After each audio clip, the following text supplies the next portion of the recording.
Lights, camera, Rolling. action. Welcome to my podcast, Let's Talk About Verticals, a place where secrets are spilled, stories unfold, and the mysterious world of verticals is revealed in all its glory. Behind the scenes, oh yes. Exclusive insights, absolutely. Eccentric characters, you bet. So pull up a chair, pour yourself something suspiciously strong, and prepare for a conversation you didn't know you needed. So welcome to the podcast Let's Talk About Verticals. And now, let's talk.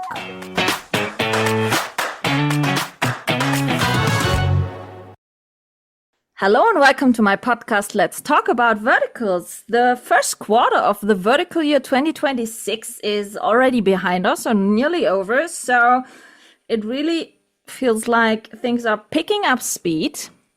And there's no shortage of exciting for me. The topics and developments across the verticals are really great in my opinion, but we will talk about that. And we have plenty to unpack and take a closer, more critical look at the month March. That means it's time for the March recap. And as you all know, I have my ladies to talk about the whole stuff of the vertical world. And we are back, and I say hello to Megan from Real Dharma. Hello to Caitlin from Verticate. Hello to Dahlia from Vertical Films Lover, and hello to Aline from I Love Verticals. Shika will join us a bit later, but we won't miss any of these ladies. And I say hello, ladies. How was your March so far? It was good. I actually watched like a lot of verticals this month. I'm so proud. Well, a lot, because I don't even want to compare numbers anymore because I feel like it like. Yeah, we don't have spill exactly numbers. It's the fun part. Yeah, because you always win, Kate, because you and Dahlia always win. No, mostly Dahlia is winning. It's a little bit above me. So I always wonder where I'd stack against Dahlia every month, and I never come to the close. Was it last month, Dahlia? Try to watch more than Dahlia. Oh, Dahlia wasn't here last month, so we had the chance to win. Yes, But to yeah. win. But I actually started keeping track of my verticals just to see how many I was doing. Because every month when I was doing the podcast, I would just estimate, and then Dahlia comes out with these like hardcore numbers. And I'm like, man, I need to start tracking it. So this month is the first month I actually made an Excel spreadsheet and listed out all my verticals that I watched this month. I'm so proud of myself. You see what that means? That means I elevate the space. you have a big influence. You have the big influence. Dahlia is the influencer here. So That's now I can awesome. come to you guys with a hard number. So then spill your number, Caitlin. I've managed to squeeze one in this morning, so I'm at 63 this month. Holy crap. Woo! You beat me. Yay, I did not. Caitlin. You did? You're the winner of the month. How many did you turn off? Oh, I still didn't turn off any. Ooh. So That's 2 a day. okay, to Yeah, be so honest, I was also busy. I watched 54 this month. Wow. Nice. I shouldn't have come. I said that it was not my month. You know, we have to keep the average, Aline, so it's fine. You know what's so fascinating though about all of our numbers? It's like no matter how many you watch, we all kind of arrive at the same point with what our favorites are and Absolutely, who the yeah. best actors are. And so it's like even though the numbers may vary widely, there is something to be said about what those of us who don't watch as many tap into and like are led Yes. to Yeah. watch. Like it's so interesting now after you watch so many, I know when I press play which ones I'm gonna like. Like Yeah. I can tell by the poster. I can tell by just The title. It's like this. It's the weirdest. It's like almost like this weird intuition that develops over time. So Right. that's what's fascinating about these talks all the time is like you don't need to watch 63 to kind of know where the space is going and which ones are going to be good. To be honest, And I don't watch 63 because I think 63 are going to be good. So No. I 100%. I live at home. I actually have a job where I travel and by myself. So a lot of the times what I'll do is I'll have a vertical playing in the background as I'm driving. I'm not watching it. I'm not watching while I'm driving, but I'll Yes. have it playing in the background because most of the time you can actually just listen to these verticals and have an idea of what's going on in the screen. Thank you. So, Thank you, voiceovers. Thank you, voiceovers. Right? That's what they're for. Well, and that's it's also kind of a downside in the fact that it means they're either recycled or super predictable, which it depends on how you look at it, whether that's a good thing or a bad thing. But my point is for me, the 63 it's verticals are my comfort friend. They're around with me as someone in the room. I'm not necessarily watching 63, like I said, because I think they're all good. So just because somebody watches a ton doesn't mean that they're watching thinking all of those are going to be good, so yeah, and you're not sitting there holding it like in your bed, like watching. Well, honestly, after my father died, that's what I was doing, because I was so grief stricken. So there was that point. But and if you're like me, Caitlin, where if you binge one kind of quickly and distracted, and you want to go back and watch it again because it was so good, those are the ones, right? Yeah. And to be honest, on this 54.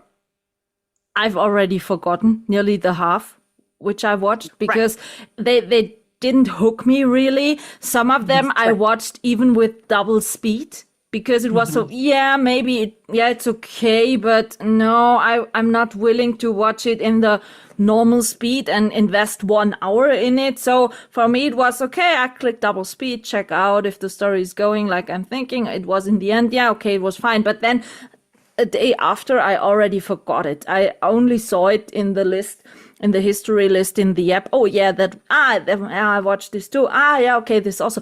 But for me, from this 54, I used the verticals a bit as excuse this month because I had to prepare my new lecture I'm giving from April on and the university, and to make these documents and the papers for it was so annoying that I watched. Maybe I watch now a vertical. Yeah, okay. I have to stop the working for the uni. Yeah, so it was more a bit. It's a distraction. A nice alternative. It helps you focus. Yeah, go ahead. Sorry. One of the reason, like I said earlier, because I was not sure I would join today, is kind of this reason because. Like I finished 15 only this month, and when I checked, I wanted to do like what's the top, what's the flop, whatever, and I realized that the first one I watched this month, I didn't even remember I watched them, because it was not necessarily bad. It's not because it was a bad one, but it's just because it was typical vertical. Like it's a good one. Like it's a nice story, nice cast. It was not violent whatsoever. It's a good one, but it's not something memorable. And I realized, like, I try to think about those I really remember, because sometimes I watch something and I try to write the review right away when I review, because if I wait 1 or 2 days, I don't even remember the character name. Because it's just something that like, sometimes it's the same name all the time. Like the guy are always Ethan, the girls are always Emma's. Like we have the same names coming over and over. But the thing is, I realized that for the very first vertical I've watched 2 years ago, I do remember the story. I do remember the names of the characters, because back then it was hitting hard because it was new, it was fresh, it was funny. And now that because I've seen the same story, I don't know, 4,000 times already, like it doesn't hit hard anymore. Even though, again, the story is not bad, it doesn't mean that it's a bad one. It's just that it's something I've seen so many times. So now, I don't have to be like this on my phone and checking everything all the time. Right. It still happen for some new type of vertical. I will mention one later when we come to this. But when it's the new kind of vertical, new kind of storyline, then maybe, yes, I will be more focused and watch really closely the screen. But otherwise, it's on next to me. And sometimes I'm like, oh, what happened in the same? I don't even have to to rewatch the scene, I'm saying, yeah, probably this is what happened, and yeah, this Yeah, is what right. happened. So Right. I guess that's why lately, like since January, I watch way less than I used to last year or the year before. And it's probably because, yeah, like the recycle stuff came to a point that I'm just bored of it. And I'm like, okay, I'm trying to find something else. So that's why I'm reading a little bit more, because at least I have new stories on a book. I'm trying to write also so I can have more ideas coming up, because otherwise it's always going to the same stuff. But I'm just, yeah, it's a little bit melee. It's not bad again. I have some I put like good rating, because at the end it was not a bad one. But if you ask me today what was what was amazing about it, I'm like, what was the name already? I don't even yeah, remember. yeah. So, and it was And just at the beginning of the month. That's It's where not that like spreadsheet 2 years comes into ago. play. Yeah. I have one open next to me, because otherwise I would not be able to tell you which one I watch Yep. or not. I got And mine. additional to what you said, Aline, I want to add, in my opinion, Drama Box was shit in the last 2 months, because they recycled so many old verticals as new ones. Last month they already did. A lot of new ones popped, and I was like, what new one? Switched it on. I know this one. And in the month of March, they did it again, and they already also pushed new stories, Christmas verticals. What the heck? Christmas You know verticals what? in March? Drama Box just got all the stories from Stardust TV. Like if you check all the Oh. new ones from Drama Yeah. Box is the old Stardust TV one. Because Yep. I realized that I don't have a sub to Drama Box anymore. I didn't renew, and for now I'm not interested in taking one anymore. But I just checked the new ones coming up Yeah, if yeah. there's something I really want to watch. And I've seen all the exclusive one to Stardust TV got brought by Drama Box this month. So it's all from Stardust. No, because this month it was so. I want to check, what are the new shows, because I have a yearly membership to Drama Box till I think it's June or stuff like that. So I checked, okay, what's new on Drama Box, and all new titled one was. I know this. Heck, Christmas vertical in March. What the heck? And it was so hard to find the real new one on Drama Box. So that was, for me, it was so, oh, come on, Drama Box, really? You present it as new stuff, and these verticals Drama are Wave is the so same. Drama old? Wave, yeah, Drama Wave was doing the same thing, heavy core, the past at least 2 months. Yeah. It's because and like it's you have I think one of the reasons they do it is because, first of all, we are unique in our consumption of verticals, but people maybe started subbing over Christmas break, over the holidays, and they're like, oh, we can reintroduce this stuff, and they won't know the difference, you know. So it's partially because you know, for them, all they care about is the churn, right? All they care about is their new subscribers. They don't care about people who've been around a couple of years. And their numbers probably point to that, right? Like, but still, that is a frustration about someone who's been in the space for a while. At least, I mean, I've been watching for over a year now, and I already can tell that I am not valued as a long-term subscriber, you know, in the bigger apps. I'm not talking about the smaller ones, but in the bigger apps, they don't value long-term loyalty. They don't reward it. There's no reward for staying around longer than. we mentioned something like before recording, something that most people subscribe to only one app, because obviously the price is super expensive, so not many people can afford several, which is absolutely logical. And I think the apps are like, okay, we know that those vertical worked. Like the one on Stardust, for example, you have some really good one. You have one with Ashley Michelle Grant and Mark Vega, Love at Layoffs or whatever. I don't remember the That was title. a really That nice was a one. very, very good one. And this one, Stardust, was never a big app. Like it was never a huge one. So, but this specific vertical was very popular. So another, like Drama Box acquiring it, they know that they will have number of people that wanted to watch but never had the occasion to watch it, and now they will get the number from it. And in my opinion, it's also like it's frustrating for us because we already seen it, but in the same time I'm kind of happy because I'm also reducing the number of sub that I have, and with this I'm able to watch more stuff because there's many things I wanted to watch, for example from Dreamy Short, but I never really subscribed to Dreamy Short because it's super expensive and it to me it doesn't worth it. But lately, you have some Dreamy Short coming to Drama Pop or to Drama Wave, and I'm like, okay, those I never had the chance to watch it when they were released back then. I will watch it now. Okay, I'm late on the train, whatever, but at least I will be able to watch it. So I feel this is something that could be good for a lot of us that cannot subscribe to many or are done subscribing everywhere. So at least it's good. The only thing is it should be mentioned that it's not really a new one. And they shouldn't change the title to make it look fresh with the poster or Yeah. whatever. Yes. If it's marketed Yes. like, okay, this is something from last year, maybe you just haven't chance to see it. Watch it now. But I think it's kind of like in between. It's a good thing and a bad thing. Yeah, I Dahlia? like that, Aileen. And I think we've all known, I think all of us have known for a while. It doesn't take rocket science to figure out that this space is going to compress and people and it's going to consolidate. Like it only makes sense that that's going to happen at some point.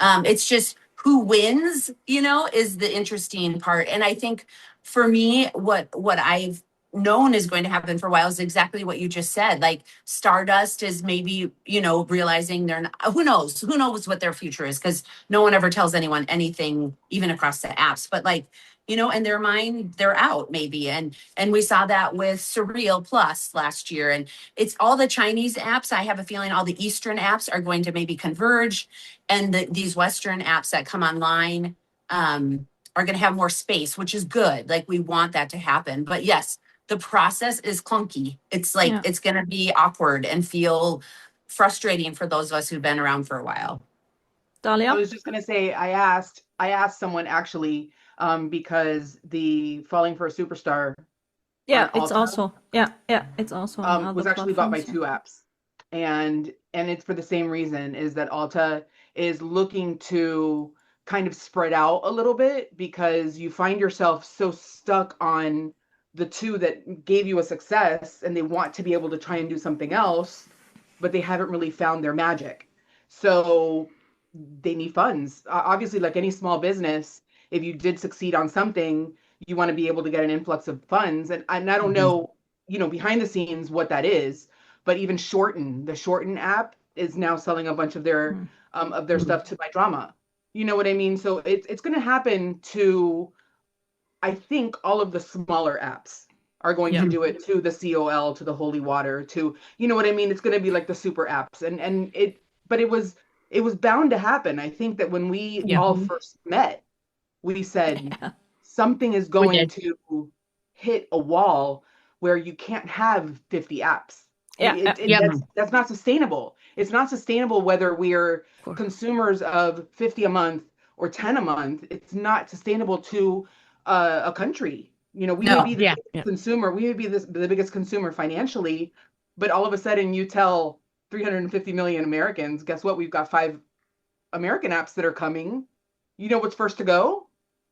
The Chinese apps, the Asian apps. Yeah. Well, Right. and also, yeah. And I also think that, oh gosh, I was going to say something super smart and so poignant. It was going to blow your minds. And you forgot it or what? And I forgot, because that's how important it was. No, it's just, I think it's just better for all of us, because what's going to happen is then if we consolidate some of these apps, that also means we're consolidating the amount of crap that comes out of all of these apps too. Oh yes. And, you know what I mean? And so hopefully the focus is a little bit more curated and a little bit not about churn and quantity, and maybe can we hope for a little bit more quality in coming out of some of these apps. And oh gosh, what you guys, it was so genius. So Dahlia, but Dahlia, next time you have to interrupt directly. No. But here's the thing that's such a compliment to Dahlia. What she just said was so amazing that it actually, I forgot what was so genius and listened to Dahlia. So credit to Dahlia for holding my attention longer You're than funny, Meg. But 15 seconds. Because you honestly, guys know. You guys know.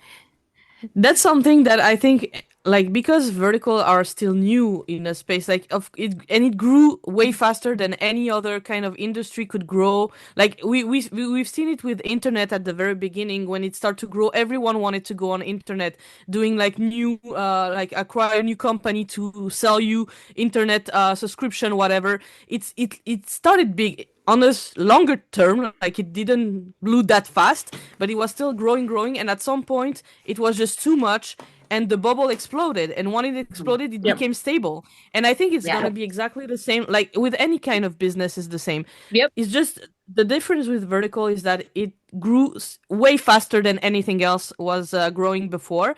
So like in just 2 years, we went from nothing to 200 apps, releasing thousands of vertical every year. Like it became really out of hand super fast. And I think now we reach a point where they realize launching new apps does not work anymore if you launch always the same kind of content. So the bubble is about to explode, and Yeah. once it will really explode, then we will start to get stability. And I think we start to seeing this with the acquiring of old exclusive one from one app to another. Flareflow is the same. Like the very first one Flareflow released to launch the app was one with Noah Fernley and Mariah Moss. And now this one is on every other apps. It's not exclusive anymore. So I think we started to see that probably end of last year it started to start really, but like the past 2 months it was crazy how many old ones became new ones everywhere. Yeah. So we Well, really and I started. we really get to that point. When I started noticing Candy Jar buying new Yeah. verticals. Drama at that pops as well. That was like, that to me was like, oh, signal. That was like a signal. But I remember what I was going to say. Remember what I was gonna say? Yay! So I've been in several meetings, not so many, like it's, with people, well-intentioned people who want to start a new app and they want to talk about their new app idea with me. And the first thing I say to them is, don't start a new app.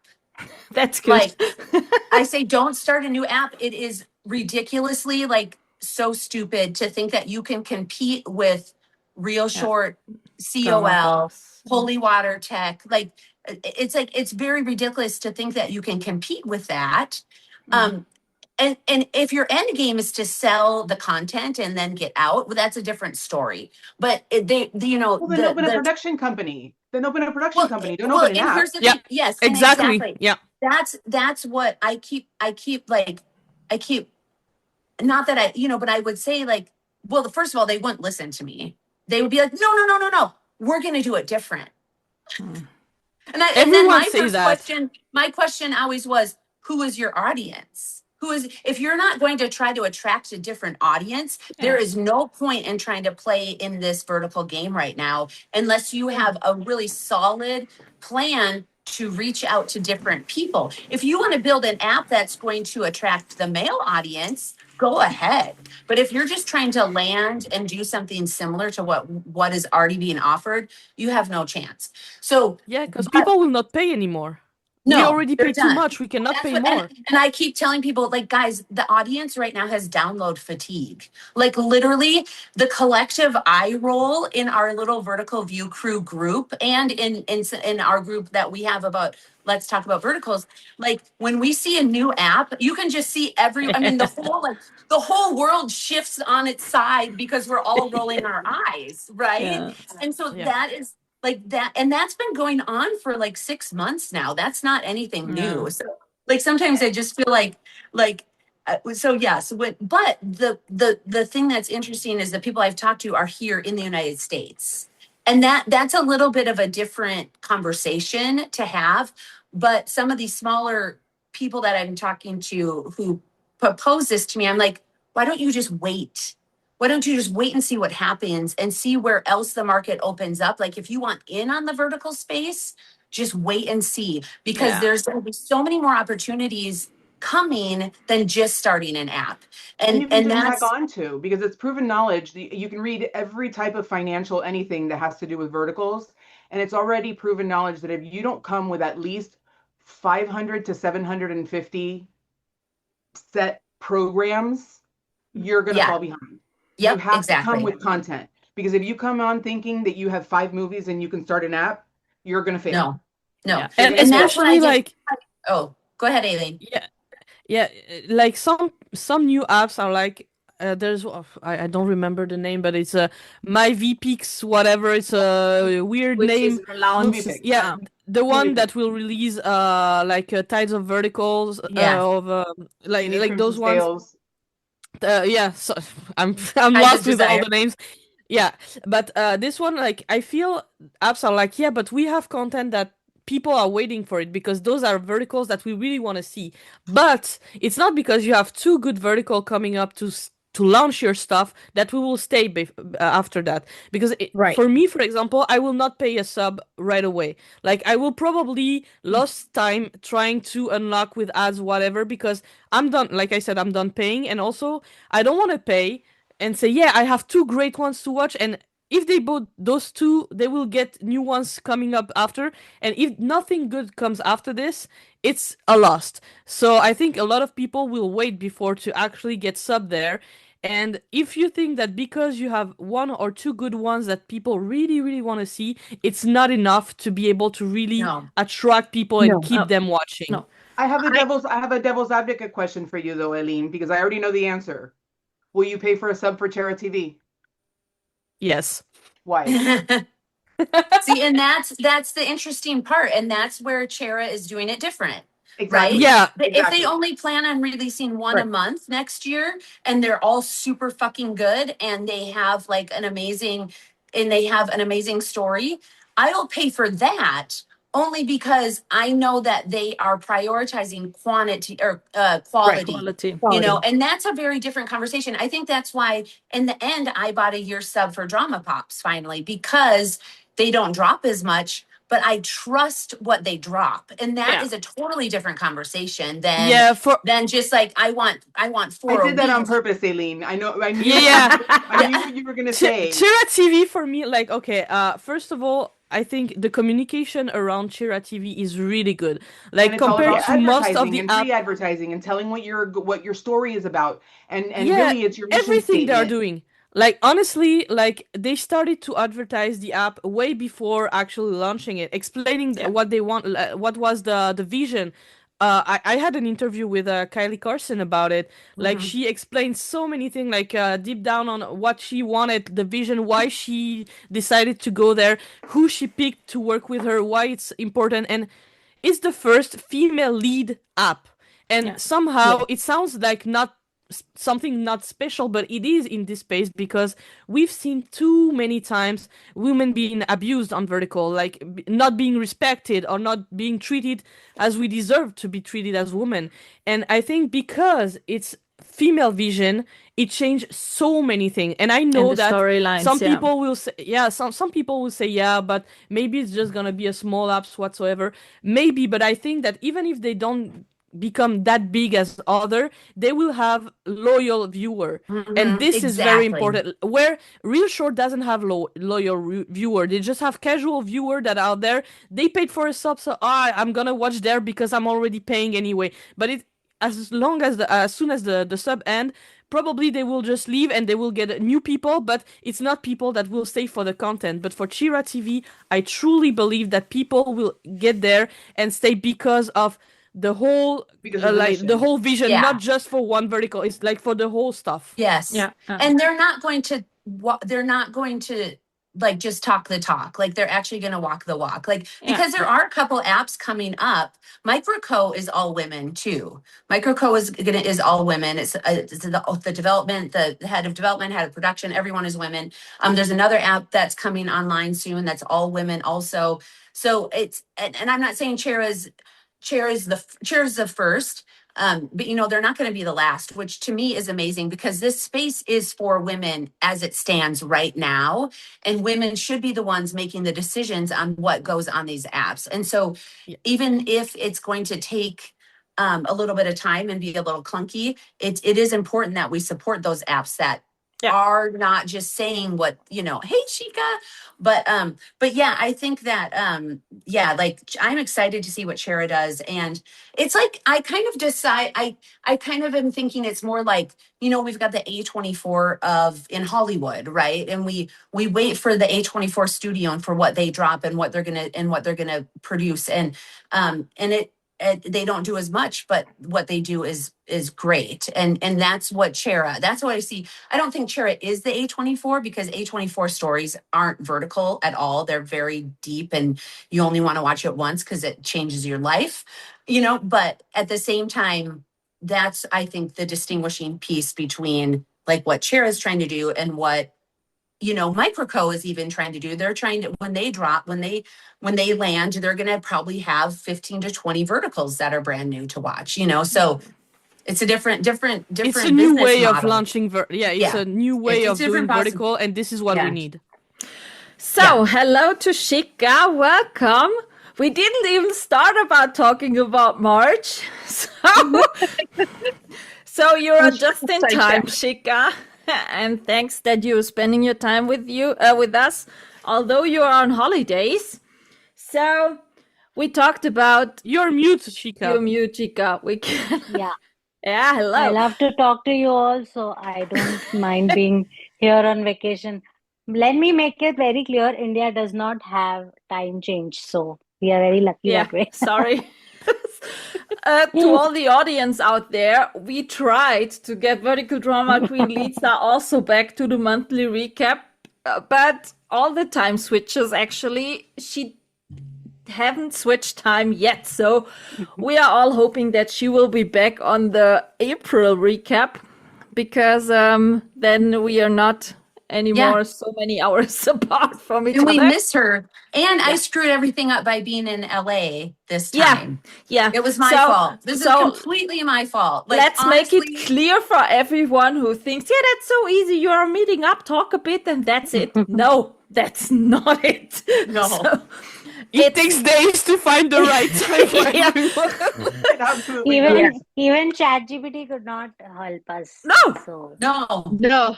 So, this time, it's because the time that you guys initially picked is when right in the window, I have a 3-hour window where my one apartment is available to move into. And like literally, and this one is done. And like, that was the window. Super busy Megan now. You guys chose me. You chose me. Yeah, we love you, Megan. We love you. No, I'm just teasing. No, we miss Lisa so much, though. Her absence here does not mean that she's not present behind the scenes. Yes. Yeah. So, just for common, we haven't any discussion with Lisa, or we have any madness about each other. No, we love each other, but the time we talk every day on the chat group, but it's easier. We it's talk easier on a the lot. Chat group because we don't need the time change is not a problem. But being all together at the same time, being able to talk live and available, it's a bit hard. But she switches now this weekend her time, so we are hoping that Megan will not be in LA and Lisa will be in 1 hour nearer to our time zones, so we will get it. But now we are talking about March. We talked about already the apps, so I want to first know which app you liked, or which was your favorite app this month. As I said, I hated Dramabox for all this old shit stuff showing. I was this month a lot on Shorticle for the first time. I got a subscription on Shorticle, to be honest, so I have to a bit to watch up. And I had, I can out me as a fan of Richard Shera. I got a weekly membership for Good Short because of his new show that dropped. I was so curious about the first show, not real short exclusive anymore. That's why I had a real short, a good short. Let's have a moment for that. Thank you, Richard. Yay, Richard. And did you see he's filming and filming and filming, and now Oh, he's yes! filming for That is so for cool. Drama Box and Drama Dreamy Short actually, and he is cruising around the platforms for shooting. That's what so- we were waiting for this for we him. wanted, So that's yeah. so cool. And the fingers are crossed that he will post something that he's shooting in Turkey for Drama Pops. That's my Yes, hope. that I would be have amazing. For the Oh, that would be summer. amazing. That he will. Yeah, so my app of the month, as I said, I was a lot on Shorticle, a lot on Good Short, and recently also again on Candy Jar. Again. So these I were my, let's say, most watched apps this month. Funny thing is, I think I have more or less the same apps than you, because like I also sub for the first time to Shorty Call to watch a few. I have a mixed feeling. Like it was good, but it was not great. So it's okay basically. I watch also on Good Short, but I have a sub there, so it was easy to watch. And Candy Jar was probably my favorite this month, but I'm like, yeah, I really love what they released, and I'm in a lot of young adult stuff, so obviously that's the the good app for me. But yeah, I would say Candy Jar for me this month. Caitlin? So I am trying to clamp down on finances so I can go to LA the 2 times I'm planning to go this year. Two times. Ooh. 2 times. I'm excited. Yeah. Once for the vertical drama market and then Verticon. Maybe more. Because as many of you know, I'm trying to slide into the industry as an actress. So I finally completed my education and officially have an acting certificate for TV and film. Ooh. And my professor was impressed, and we also connected because it come to find out she actually grew up not too far down the road from me. So she now lives in LA. So she has invited me to go out there to. She's going to help me film a more professional looking demo reel to audition with. Oh, that's So, great. Nice. Yeah. That's awesome, So- Caitlin. Great news. Yep. So I'm really Oh. excited. I've been kind of impatient to try and start auditioning for everything, but you got to have everything just right. So patience has been a big learning thing, but also clamping down on finances because the education part, it's not cheap. It's Yeah. true what all the actors Yeah. say. So, but anyways, as far as apps go, because I scaled back, I did have a little bit of a Shorticle one subscription left over. But I didn't renew it only because, and don't get me wrong, there's some on there that I'm curious to watch. But the last 3 that I watched, Shorticle did this thing where they show the climax first at the beginning and then they kind of go back into it. And I hated that. I felt like it ruined And the flow. cliffhanger at the end. Yeah. Yeah, it ruined it for me. So that was a big turnoff on why I didn't renew that weekly subscription. So I basically stuck to my yearly subscriptions, which Good Short, Real Short, Drama Box, My Drama, Drama Pops. How many do Yeah. you I have? have a lot of yearlies because I just gave up doing the weeklies, and then they would have sales. Like NetShort had a sale where they were only $100 for a year subscription. So I Okay. stoked up on that. But I'm going to answer the question in 2 parts. Because I started this spreadsheet, I was able to keep track of my verticals. I apparently spent the most time on Drama Box and watched the most on Drama Box. However, the ones I liked the best were on Drama Pops and My Drama. Okay. So that's kind of how I'll answer that. Dahlia, where did you watch your, how many? 50? 54. 54. Yeah, we're the same. 54. Yes, we were the same. But my favorites this month, hands down, were My Drama and Gamma Time. And Oh will yeah, I forgot stand by Gamma them. Time. Yeah. And I will stand by them. I think I watched Gamma Time. I watched the same vertical maybe 8, 9 times. I knew one. It's my vertical. It's my vertical of the Yep. month, and the Yeah, we'll actors come of back the to month this and later. chemistry of the month. And I it's think I know what this is. I think everyone too. knows. I knew it. is- I knew is it the- already. For me, it's there. I knew it's it the first already time when that I've ever given Dahlia one of those wrote Diamond me. Heart Awards, and it is. I knew Well, it if you pay already. attention to your IG page, you should figure it out really Yeah. easily. That's true. That's true. So, Megan, where did you spend your Well, time? my drama keeps continuing to pop up for me. I like between December and now, I feel like the drama pops and my drama are just they keep coming up. Killed it.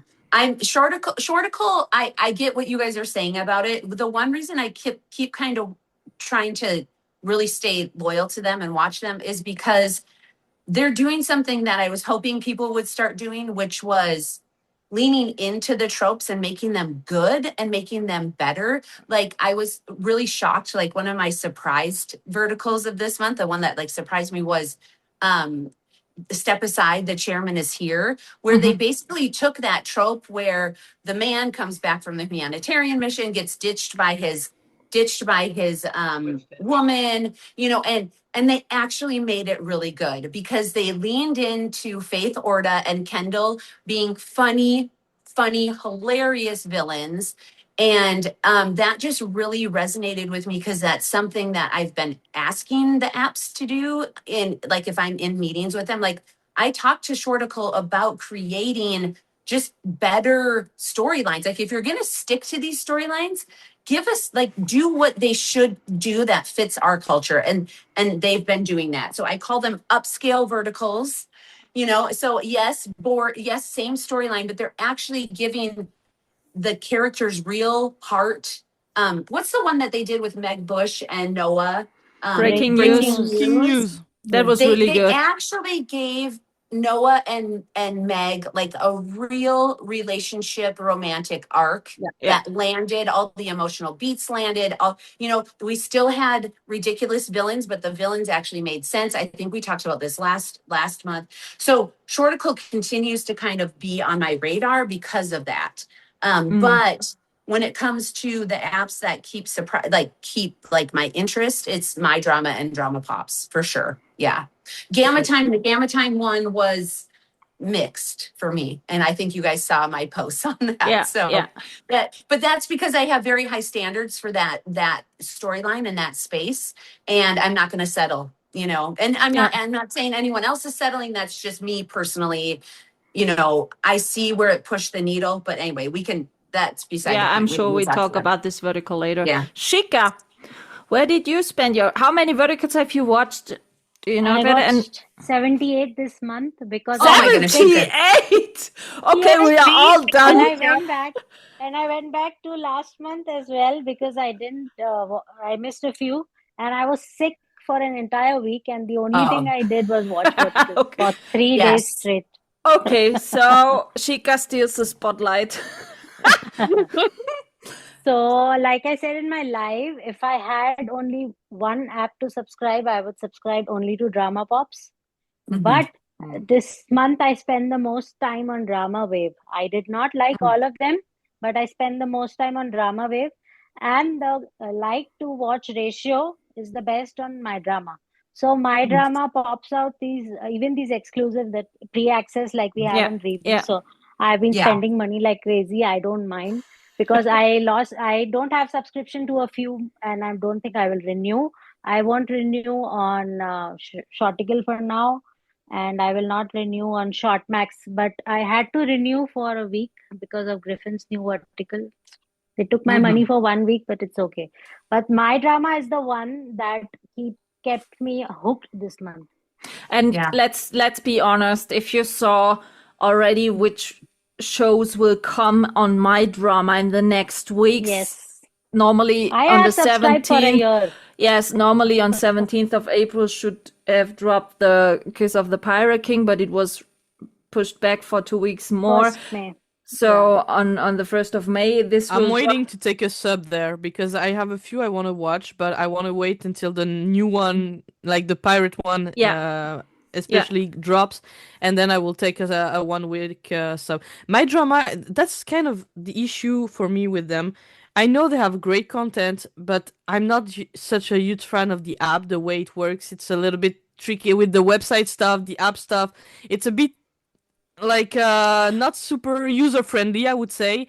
So that's why I'm not They have sticking. a subscription model now, though. They have a subscription model now. It's more comfortable now like it was a few Yes. months ago. Yeah. Yeah, I Yes, know, they've but improved. They've it's improved a still lot. like there's still some issue like connecting what I have on the website and on the app. Yes. For me, it's still like not always working properly. Sometimes it's The exclusive to the URL website first changes. before Yes. to, so it's kind of Oh. messy. Like I do like again in terms of quality, clearly they are on top. I'm not saying otherwise. It's just that the app itself or the way the system works is still what triggers me a little bit. So usually instead of taking like 1 year sub like I would do some for some other app that I trust, for them I will wait until I have enough to watch, because there's one I really want to watch that I don't know if anyone can say something about it. It's Pretend You Love Me that Yes, dropped I on saw my it. drama.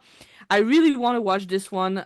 It seems really, really good. It's one that was actually produced by Palm Film that usually work with Drama Pop. Mm-hmm. And it's Directed by Ken Ken Ozen, Yes. Ken Ozen, the director. And I'm really like, I really, really want to watch this one. So I'm just waiting to take the sub because I don't want to pay just for this one. But I'm like, please release your pirate one soon so I can finally watch it.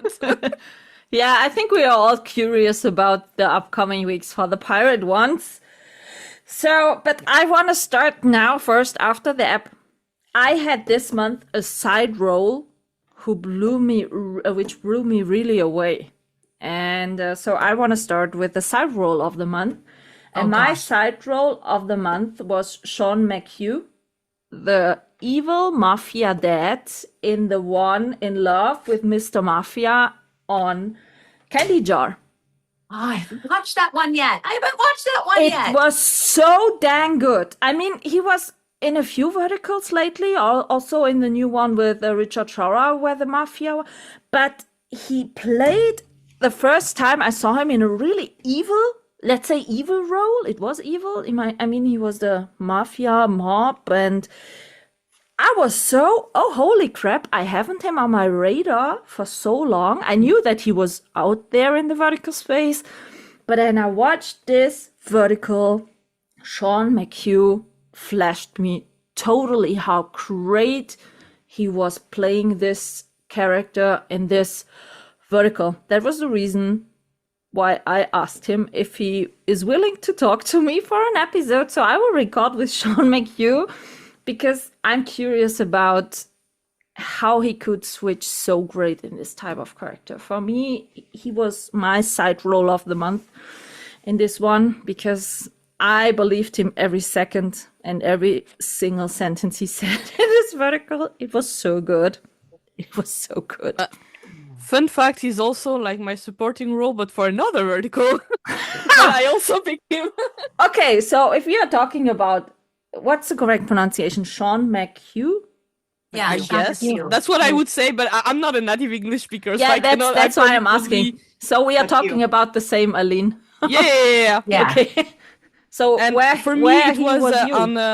on breaking news with Noah and Meg. He played Noah's assistant, and what I really like is that usually when we have assistant role on vertical, they don't have a lot of speaking part, and most of the time it's only with the guy, like bankrupt this company in 3 seconds, that kind Yeah. of bullshit. But in this one, like his role was a little bit like more overall, I would say. He has a really nice scene with Meg, talking without Noah in the picture at all. Like they were just talking, the two of them. Like it felt like for once the assistant has a little bit more presence on screen, aside of just being the assistant, and I really like that. And Sean is amazing. I mean, honestly, anything he's doing is always really great, and it's just really, really nice to see him having side role, but that are now a little bit more important than Yeah. just background roles. Yeah. Not the Kyle Colton said in the episode he recorded with me for the podcast, mostly he's just a useless assistant. And that's exactly what the assistant roles mostly are. As you said, just checking some investigations or checking some pregnancy tests or running Doing DNA some tests. DNAs and that's it. That's exactly. And that's, I totally agree, Aline, when you're saying that there are two side roles the month where he was really, really outstanding. Yeah. Absolutely. So who wants to go next with the side role? Dahlia? Noah Andre in Falling for My Bodyguard on Candy Jar. Oh, Mm-hmm. yes. Kudos Yeah. to him for being able to play a semi-villain. Like, I Mm-hmm. think Agreed. that was just perfect for him because he always comes across as a great guy. And, obviously we had him also in Life is Not a Game on Candy Jar. Mm-hmm. So, he just falls right into that, you know, perfect high school kid. And he really had a little dark side to him. And I thought that was just perfect for him to be able to spread his wings a little bit and see, other Yep. roles. And I thought that was perfect. He was Agreed. Great. my choice. Dahlia, he was my choice too. He was my choice Oh, too. nice. Because I think I love when we don't see a lot of male villains unless they're like mafia or something. I love it when there's a male protagonist Mhm. in that type of role where they're not like, it seems like the female protagonists don't get that kind of sneaky, like ulterior motive type role. They're it's a lot more like flat, like splash and dash and like splash and slap type stuff. But I love it when we get a male protagonist that, because he was so perfectly cast too, because he looks so sweet, like he's Yeah. so handsome, and he looks so innocent, like, Yeah. and then to kind of maneuver him into something dark, it was a good play. Yeah. Well, I mean, my second one was Declan Clifford in The Sound Yes, of Us on mine too. Shorts, where Oh he's like yeah. he's the partner, you know what I mean, as Phoenix. He's the partner on The Sound of Us. And you kind of think, well, is he? And kind of midway, you realize that he's kind of in on the whole thing of the Mhm. sabotage. But, he played it at the very beginning. You thought that he was just kind of a willing participant in this whole fake, relationship thing. Mm. And then when he goes at her, you realize that it's bad. He's Mm. the bad guy also. And that switch, I'm talking about a male villain, that switch, Declan can play either really good or really bad. Mhm. Yeah, and I love to see that when it doesn't matter if actress or actor can switch so great into both side of the roles, where you ever think, oh, but he was normally such a nice guy. What, he could be so evil? I was so shocked, for example, about Jeff Violet, how evil he can be in the latest Oh yeah. Vertical. I was so, what the heck? Well, and I know that's actually really frustrating for a lot of actors that I've talked to about the ones that get pegged in the lead role all the Mhm. time, and they want to play the villain because the villain, honestly, in these storylines is more interesting. And I know Shika and we talked about this once about Ryan Vincent, Yes. how frustrating it is for his loyal fans to watch him become the bad guy when he is now saying, well, Shika, you're the contact, but basically saying that's the role that I want. It's more Hmm. interesting to play, for me to act that role. So, but it is kind of interesting to see like Cayman step into his role as the villain in Father Forgive Me, or Forgive Me Hmm. Father. Like, for them, that's hard on their fan base, and the Yeah, apps don't like to play with that type of stuff. They don't. The That's it's apps. why a there risk. are like always cast a stereotype role, and they Exactly. always be the same all the time. Yeah. I think it's a little bit unfair because also like we have some especially for some girls that are in some era they're always doing the same, and it's a shame because we can see that they're great, but Mhm. like we are tired of seeing them being abused all the time. I'm thinking about Hmm. Tiffany Alvord. Tiffany I feel Alvord. so bad for her. Like she's I discovered her way before Vertical when she was doing music on YouTube, and when I find out that she was doing Vertical, I was so exciting to see something different from her. But I cannot watch most of her Verticals because it's always so abusing, and it doesn't mean that she's not great in it. It's just that it's too heavy for me to watch. Like I need something lighter to watch. Yeah. And I'm like I wish she could have like some super funny comedy, super cute role with cute romance for once, because I'm sure that she can do it. I'm sure that she would pull like such an amazing performance in it, but no one gives her the chance to do it, and I feel so bad for her. Mm.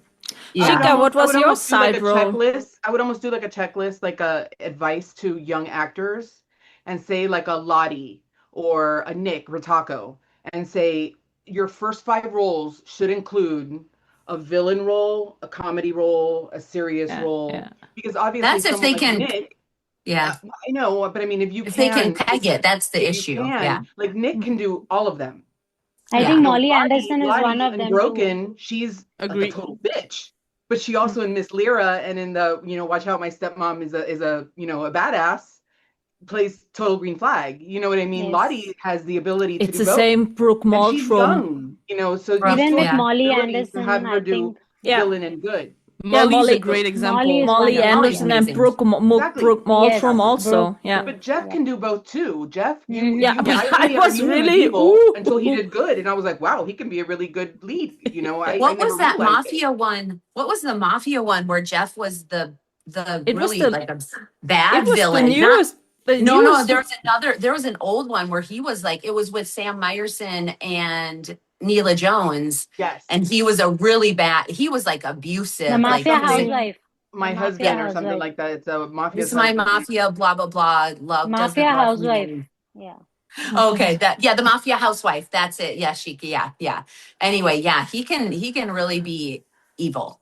Yeah. Shika, what was your side role of the month?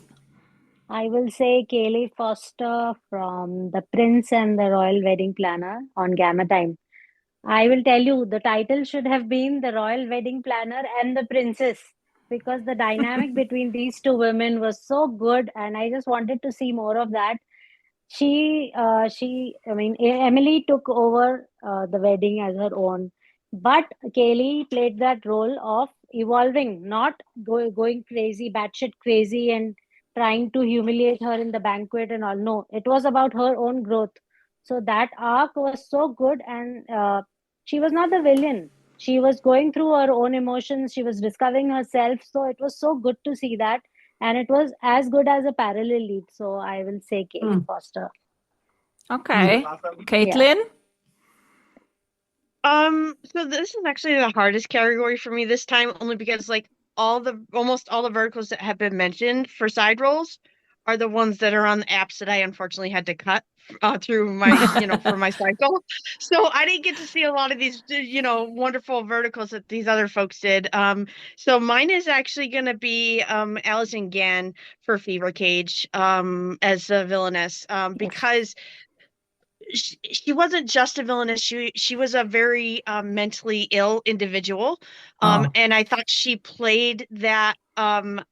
I'm mentally ill, but I'm still sharp enough to manipulate and do certain things very well. Proving that mental illness doesn't mean incapacitated and not able to maneuver and do certain things. So I thought the realism of that, and there was just a wonderful quality about that. So I was really impressed with her performance and ability to balance reality and the mental illness. So it was great. So, the side roles, we have really great side roles. And in my opinion, we had side role players which were so much under the radar lately.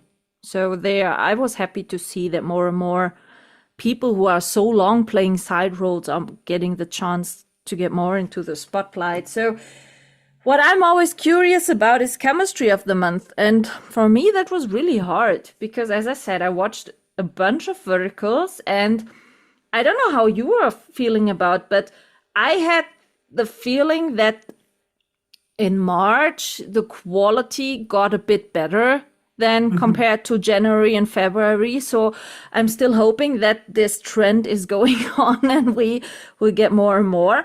But in Aline's word, I would say it was a cozy vertical month for me. The ones I really liked, I felt cozy. And for me, it was hard to decide the chemistry of the month. But I was normally not so a big fan of Noah Farnley. I watched a few he did, but the chemistry between him and Megan in Breaking News, I really liked. And Megan, you said it before, because they were so equal and so great as a team in this vertical. And that's what I really liked in this chemistry. They were talking a lot about the problems, and they were teaming up and backing up each other, and that's what they made for me for a great chemistry of the month in the vertical breaking news on Shorticle. What was your chemistry, ladies? I'm gonna say it was Talia and Griffin in loved wait, what is it? My Lycan Marked Me. Was that it? No. I gotta find the title. Just a minute. Anyway, Griffin had an earlier werewolf one released on, you guys, I'm Net totally short. Net Short. Yeah. Yeah, My Lycan Marked Me for Death. Yeah, My Lycan Marked Me for Death. That's it. I like, first of all, oh yeah, there it is. My Lycan Marked Me for Death. I had it in there. I'm so dumb. On That Short though. So I just, first of all, I think Griffin just can create chemistry with a brick wall. Like, I mean, like he just, something about the way he emotes just pulls anyone close to him. I feel like him and Mariah Moss and Nick Poya all have that ability to pull their lead close to them through their acting, you know. But then Talia is really good at that too. Like I feel like she just like what she puts out is very palpable and attractive. So I felt like they had really, really good chemistry. And I actually really liked that vertical, even though it leaned a little bit more kind of harsh and a little bit more dramatic than I normally like. I really liked how well they leaned into it without. Molly was the villain, and she did play a pretty vicious villain, but I feel like they did a good job. And Talia was pregnant, and she didn't have to miscarry. So yay for that, you know? So like, but yeah, I really liked those two in that vertical. I feel like they stood out. Dahlia, what was your chemistry of the month? Is there any surprise? Okay, we don't have to. Yeah, I forgot. Let me guess. Volodymyr Pilar. And Juanita. And Juanita. Juanita Anderson. Because there was just chemistry there. I can spill. There was chemistry there. I can spill that Dahlia wrote me. You have to watch this vertical because after that you love Volodymyr even more. Yeah, and she that's watched true. it, and she did. To be honest, I loved him before because I recorded with him an episode, advertising in my own way. It will drop on the 2nd of May. I loved him since the recording. He was so nice. It was just so smooth. It was so smooth. I have other pairs that have chemistry, and I didn't want to ruin Aline's, which I know which is going to be. Talking about cozy. Volodymyr and Juanita just had really intense natural chemistry, and it came across as natural. And love or dislike the story, the story itself, the chemistry was palpable. But Juanita was the first vertical, wasn't it? For Juanita, the first vertical. It was, yes. Because I want to give her a big shout out in this episode. She did a great job. Yes, she did do a great job. Absolutely. Yeah. Okay, Aline, so I'm curious, what is your chemistry of the month? Okay, will I surprise people? No. You know I love Tyler, you know I love Faith, so it's Faith Orta and Tyler Scherer on Marrying a Prisoner. Honestly, this month, I had other that I really liked also, but I feel... That's not what I thought you were going to say. Oh, really? What did you think? I think you thought about Kira and Joseph. Kira. Nope. No, that's not the one I thought either. I bet Dahlia, what is yours? Life is not a game. Yes, me too. That's what I thought too. No, but that this was was last last month for me. She said already. Yeah, Dahlia it was last Dahlia. month. Dahlia I thought wasn't you there were I last watched going it at to the be month. the beginning of the falling for month. the Oh, bodyguard. I forgot that released last month because that's on my list for this month. And I yeah, must, Yeah, yeah, me but too. yeah. Yeah, the but it thing was, is, I I think it watched was last, and vertical of it the was year. my chemistry of the month Yeah, last month. So yeah, Yeah. absolutely. It's just this month. It's like it's just Faith and Tyler. Like I love both of them. Whatever roles they're doing, I always love them. You know that for now. And I don't know, like Faith. What I like about her acting in general is that she can do like super cutie role or more like badass role or more villain role. She can do like everything. And what whoever the lead role she has to work with, like it seems super easy also. Like she's one of those, like you can put whoever you want with her, it will work somehow. Even if you don't like the guy, at some point you will like him with her. Like it's and Tyler, I like him whatever. So basically when I have two people I love together that work good together, I'm fine. And this one was it for me. Even though the story was not bad or whatever, it's just not my favorite vertical, but those two together really worked. And I wanted to mention also Jessica Jacobi and Jackson Tiller on Crossing the Line with My Neighbor. I don't think it's a new Oh. one, but it's one I watched this month. Like Jessica, I haven't had the opportunity to watch that much with her, but I watched this one, and her with Jackson, like the dynamic between those two in this one was really good. So it would be like a tie for the chemistry for those two on-screen couple. Okay. Caitlin, what was your chemistry of the month? I don't know why, but I actually struggled with that this month a little bit. I think I'm gonna go with there's two I think I'm gonna focus in on, and ironically, Voldemir's in both of them. So I don't know if it's a him factor or what. But I am gonna echo what Dahlia said. With the summer, I turned my sexiest. That definitely there was really nice, beautiful chemistry there, and I love Juanita. She's actually my actress of the month. She just blew me away as far as that goes. Especially knowing that it's her first time, she came in and she acted like a pro, and the chemistry between them was flawless.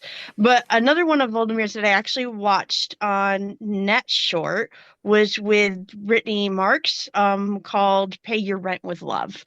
And I actually surprisingly really liked it and found it to be a solid vertical that they actually had a lot of chemistry. It was a CEO pregnancy one, which I tend to focus in on the surrogacy and pregnancy ones. I don't know why. But that's kind of what drew me in. But I ended up finding a story that I really liked and a chemistry that was beautifully done, in my opinion. So Shika. I will go with Blake Manning and Hannah Lowry first. And it was for sex education with my enemy stepbrother on Remy Shot. They are so, how do I say it? They gel well so together, the young adult factor. Then Blake is so charming and shy in some parts, but so expressive in other. Hannah is, as usual, she's very good in these kind of roles. So this is one chemistry that surprised me, and one that I knew it was going to be good is Travis and Christine K. Larson. I think Travis is also one person who has chemistry with absolutely anybody. Mhm. So yep. they were too good in tempting my keeper. It was so hot. Mm. So Yeah. we have the chemistry. Because we spoke a lot about Volodymyr, I want to go to the actor of the month because Volodymyr Pilar is my actor of the month. Not only for the summer I turned sexy as Dangema, also for My Wife Never Knew Who I Was on Joy Reels, where he played the, let's say it, first devoted houseman, and later it turned out that he's a billionaire, as usual in the storyline. But Surprise. that's what it's not really spoiling a spoiler when I say you this, but no, I loved this type of roles because normally you see him in a lot of strong roles, I don't want to say dominant, but these two verticals, he was so great and heart touching in any way. So I don't want to say soft, it's a bit too negative, but he was so open, honest, heartwarming. And I really, really love this. Let's say kind of bit of vulnerable. What's the correct word? Yeah, I think that. So for me, he's my personal actor of the month because I thought these two roles suit him so well to play. And the third vertical I saw with him this month was on Good Short, was It's an Older One, Baby Daddy That's Not Your Kid. Also, where he was so great in it. So I really liked his performances this month. So he's my actor of the month. And additional, the actress of the month I want to add is for me this month, Meg Bush, because I saw a lot of verticals with her in it. Breaking News, the one on Shorticle with Noah Farnley. Then on Shorticle also The Keys to My Heart with Shane Deneen. Yeah, exactly. Then the My Billionaire Devil with Eric Gilmet, she played in. And I watched again this month the CEO Country Girl, well, she was in it with Jackson Tiller. So for me, it was, normally I was not such a big fan of Megan because sometimes I thought she's overplaying kind of emotion type. But in these 4 verticals, I really loved her acting. So Meg Bush is my actress of the month in March. So, actress of the month for you, Dahlia. My actress of the month is going to be Hallie Fletcher. Hallie she was Fletcher. in 3. She was in 3. She was in, obviously, Life is Not a Game. I saw it at the beginning of this month. Yeah. So even if it was from last month on Candy Jar. I also saw her on Not His Holy Good Girl on Drama Box. Oh, which yes. was fantastic. And then she was also on Tempted by the Wrong Brother on Drama Box, which with Nate Flores. I mean, their chemistry was great too, but to watch her evolve in so many different roles so young, obviously they put her into a lot of verticals quickly. And you love to see an actress that can play the different roles just evolve so fast. And I just think that she's fantastic, and I can't wait to see what she does next. Because she's Could you great. say her name again, please? Hallie Fletcher. Hallie Fletcher. Okay. It's Halle. So I mean, or Haley Fletcher, but Yeah. Okay. Hallie Fletcher, Haley Fletcher. And I, as much as I love Volodymyr, I leave him to you. I'm going Thank to you. pick Cayman. I'm going to pick Cayman Cardiff because The Missing Rock Star Is My Husband is something that needs to be mentioned. Yeah. His acting is amazing. The singing, the versatility that he brings.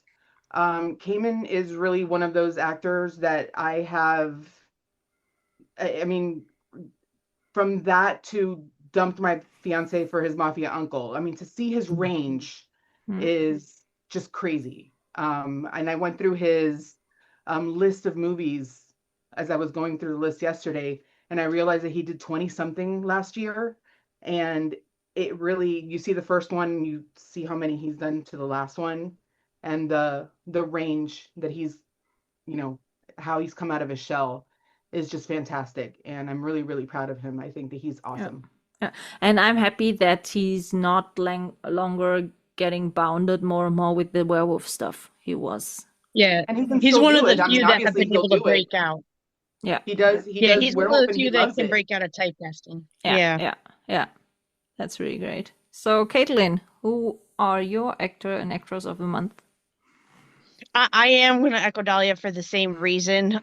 Came in definitely for break. Like I said, he's one of the few actors I think that has successfully broken out of a typecasting. Because let's be honest, he was absolutely typecasted for werewolves last year. And then when he started breaking out, I was like, oh man, I don't know how that's going to work, especially since his fandom is very strong. It's a big, strong fandom, so I wasn't sure how that was going to go. But he did it beautifully, and he's been doing it beautifully. Not only with that, but the Forgive Me Father and all that sort of stuff. He's done a great job. But this one, to showcase some of his singing, I was a little disappointed they overlaid a lot of his vocals. I think they should have trusted him a little bit more. I think he would have been able to pull off all those songs on his own without the overlay. Even if they needed to have a vocal coach come in and work with him for like a day or whatever, if they felt that was the need. I've seen him sing live on his TikToks and stuff like that. I don't think it would have been needed. I like I said, I just wish they would have trusted him more.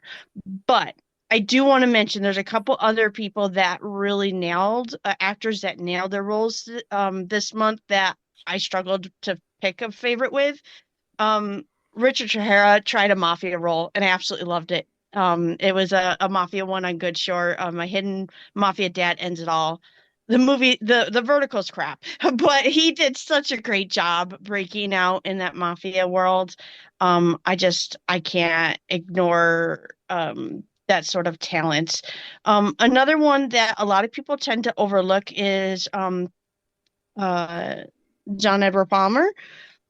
He had one that came out on Drama Box called For Richer for Poorer. I do think it was his best acting yet. And it was a role that it was basically the husband is the one that gets abused and stuff, and normally abused very wrong or whatever. And I think seeing that kind of role reversal was refreshing. I hate to say it that way, but it was different, even though I don't necessarily agree with the whole premise of it. But he really took hold of that role, because he's used to playing like the CEO billionaires, but he really took hold of that role, and I was really impressed with his acting. So I would say, those three definitely. And, it was a really nice month for actors, I think. And actress? I'm going to go with Juanita. I'm sorry. She was just a clear front runner for me this month. A lot of good other performances, but she just blew me away. And then when I found out that that was her first time, I was like, no way. She had to have been hiding somewhere and doing some verticals on some small app that I had never seen. There's no way that this was her first one. And when I found out it was, I was like, oh my God, someone get her an award nomination ASAP. Shika, who was your actor and actress of the month? I don't think I can shout from rooftops anymore by saying that it was Nazar Grabar for All in Double or Die. And I have seen so many people try to do the sneaky role where they are undercover or something, but his micro expressions throughout that casino table and even the action sequences, they blew my mind. I have already rewatched it twice. I will tell everybody to watch it. I'm going to tell my husband to watch it with me. If you don't watch it, don't talk to me. It is so good. It is so good. I mean, how are people not making these type of verticals, and Ukrainians are doing it? Why are mainstream not doing it? And the other one is Artem Plyonder, not just for All in Double or Die, he played a negative in that, but also for Sultan's Heart. And he also did one more that is on My Drama itself. It is about let me just check the name. It is about it is with Sasha Anika, and it is about three mafia. Yeah, Queen to the Three Mafia Kings. I mean, Yes. totally different roles and totally different variations in his nuances, in his expressions, in the way he's doing the dialogue delivery. So both of these Ukrainian actors are my actors of the month. And as for the actresses, I would say it has to be Kirby for Fever Cage. It was a very dicey role. I mean, it was not that she was 100% this way or that way. It was a gray character in between. She didn't know what she was doing. At times she knew, but she still steered in. So it was hard to do. And the other one, which I thought was very tricky, it could have easily become very hated, was Emily Gately in The Princess and the Prince and the Royal Wedding Planner, because you see that girl who's come between a couple as a villain. So that could have easily steered it towards that she's the villain. She came between them. So she did it so well. and throughout showing her guilt and reluctance, but still falling, and then going back to the girl and making her realize she was not bothered about what she'll think.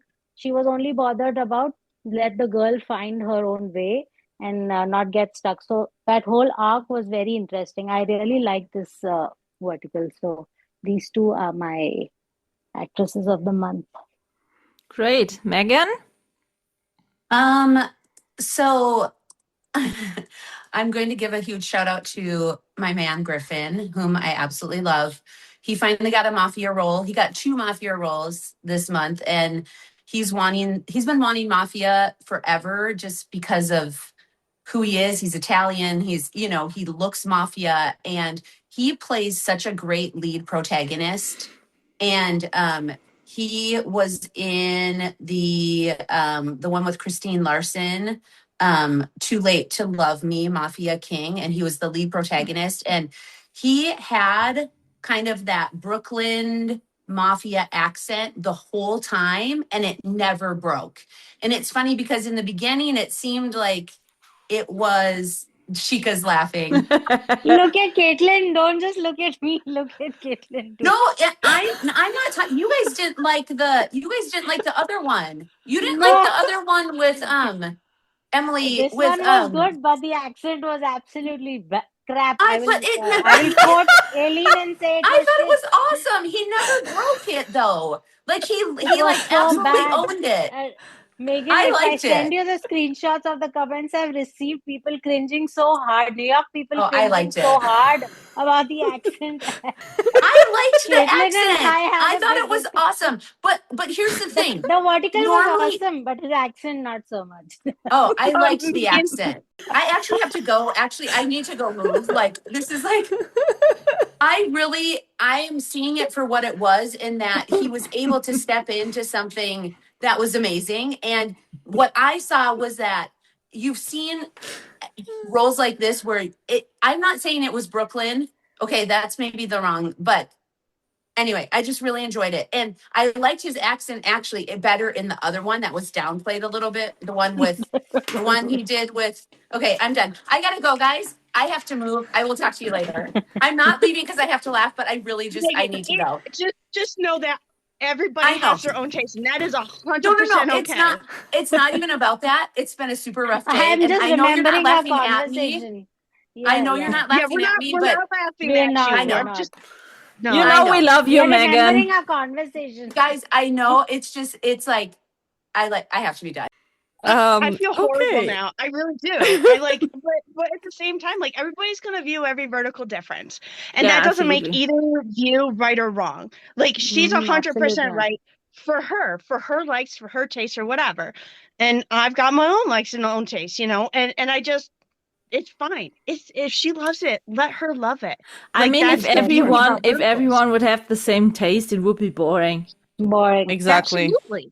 Absolutely. So no, I think she's really in stress because he has to move the apartment. Yeah, she has to move. Like she really Yeah. has to move apartment. So Yeah. So let's say clear for the audience. She's not messy. We are not messy with each other. It's No. sometimes No. life is happening, so she has to prioritize her moving. So it's fine.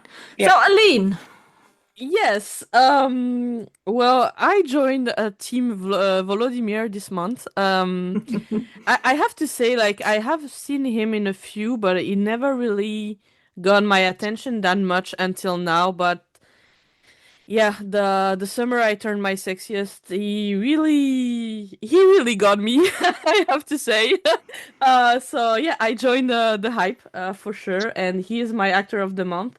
I also want to mention Richard Chara, even though I didn't like the general one he did on Good Short. Like, yeah, it's not about, like, I like the romance between his character and Sofia De Lucchi's character, but I didn't like everything else around it. yeah, It was too abusive for no reason for me, but those two together were great. And like, I just want to point, we said it already, but I want to say it again. We are so happy that he's out of Real Short, Yeah. that he's exploring more Yes. stuff. That's why I really wanted to mention, because even though my review on this vertical is not the best because it's not definitely not my favorite this month. But I really love that he's doing new stuff, and I really want him to continue. So clearly, I want to mention this. And for female, I agree with Juanita. She's amazing, but I want also to point out Kirby, because I love Kirby. I mean, I wouldn't run a fan page for her if I didn't believe in her potential. And I know she's an amazing actress. And lately, she didn't have the best role. Before Fever Cage, she became kind of stuck in shitty roles somehow. Like the story were not the best, even though she was doing great in it. It was just not the best verticals. But this one really showed something different, something new. And as Shika said, all the characters in this one are all kind of gray characters, because at the end, like, you don't know who's manipulating who. Like, you feel like, okay, he's the good one. Oh, maybe not. Maybe that's like, you don't really know what's happening. And like the line between who's good, who's not good, who's manipulating, who's being manipulated, like, it was really interesting to see that. And she was really, really great in it. The vertical is amazing, obviously. But yeah, for me would be Kirby and Juanita for the girls, and Volodymyr and Richard for the guys. Yeah. For me, it was really hard to decide this month between actor and actresses, because there was a lot of potential for this title. And I struggled really also with the vertical of the month, because, as I said, for me, it looked like the quality increased a bit. I mean, when we recorded for January, a lot of us were saying, oh yeah, there were a lot of shit verticals, there was something, no. But I had the feeling that I only turned 2 off from the 54 I watched this month. And for me, that's really surprising, because normally I turn, let's say, minimum 10% of the verticals I'm watching off, because they don't get me in a way. But this month, I had the feeling that the quality was a bit better. There were still verticals which were okay, nice, yeah, but there were more verticals which really hooked me in kind of story, or mostly also because of the actor and actresses in it. And I had also the feeling with, for example, Juanita and stuff, we saw a lot of new faces also again in this vertical space. And that's what makes me a bit hoping that we hopefully grow in the storylines and in the performances we see.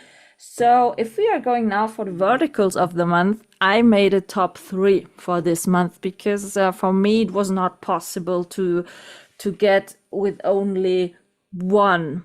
The first one I will name is the breaking news one, because, as I said, I really loved that. It was kind of storyline with mistaken surrogate and stuff like that, but it was less abusive. It was no miscarriaging, all of this classic typical vertical trope shit we see so much when it's kind of a surrogate story or pregnancy. Nothing was in it, and that was for me, it makes me comfortable to watch this vertical. And as I said, with the chemistry of the month, Noah and Meg played the part so well. And as you said, Aline, also Sean in it. It was great in the whole thing. It was shown cast. The post-production did a good job. It was the story was good. So for me, that was really comfortable. And I have to name a V-Glue vertical with Robert Palmer Watkins and Tori Wilder also. It was called Broken Singles Mom Accidentally Fairy Tale on V-Glue. It was a vertical with Robert Palmer Watkins, which I really enjoyed. He was lately in a bit of shitty roles. So in this one, that was also really comforting. Also in the storyline, although it was about, not knowing she got pregnant and the classic storyline, but it was not so full of violence and stuff like that. And of course, the third one, The Summer I Turned Sexiest, got me from the beginning till the end. Not because only of Volodymyr, all the storyline. It was, although it was a really sensitive storyline, we all know. Normally, I said it last month, I'm done with this XXL shit. But this theme was treated with so much respect in that. But what I didn't like about this vertical, I told it Dahlia already, was they were speaking about this, what is it called, the shot to, Ozempic. yeah, the Ozempic. I didn't like it that she did it. For me, it would have made more sense if every time she was kind of thinking about giving the shot or not, that she would have been disturbed by Maxime in that vertical. So I that like that it was once and that her body rejected it. Like I think that kind of that example of like it was such a negative thing that her body even rejected it. I think that example made it a little bit more impactful, only because it wasn't so much that she was interrupted obviously every time except for the one time that she was pushed so hard by the blonde bitch that she did it. You know, she went and she just did it, that her body rejected it so that she never did it again. You know what I mean? I think that's the reason, that's the only difference. Yeah, because here in Germany, actually, it's a big theme with this shot. And Everywhere. a lot of, we have here Juniper, we have a lot of companies offering this type, and it's a big theme. And I also write Juanita a message that I'm thankful that she was not, let's say, afraid to show her body just in underwear, and she was so strong in this role. For me, it was the first time where this XXL theme was really sensitive traded, but with a really great and effective saying to the audience. So for me, that was a really, really good one. So I had a top 3 because it was, for me, it was too hard to go to only one vertical. Yeah.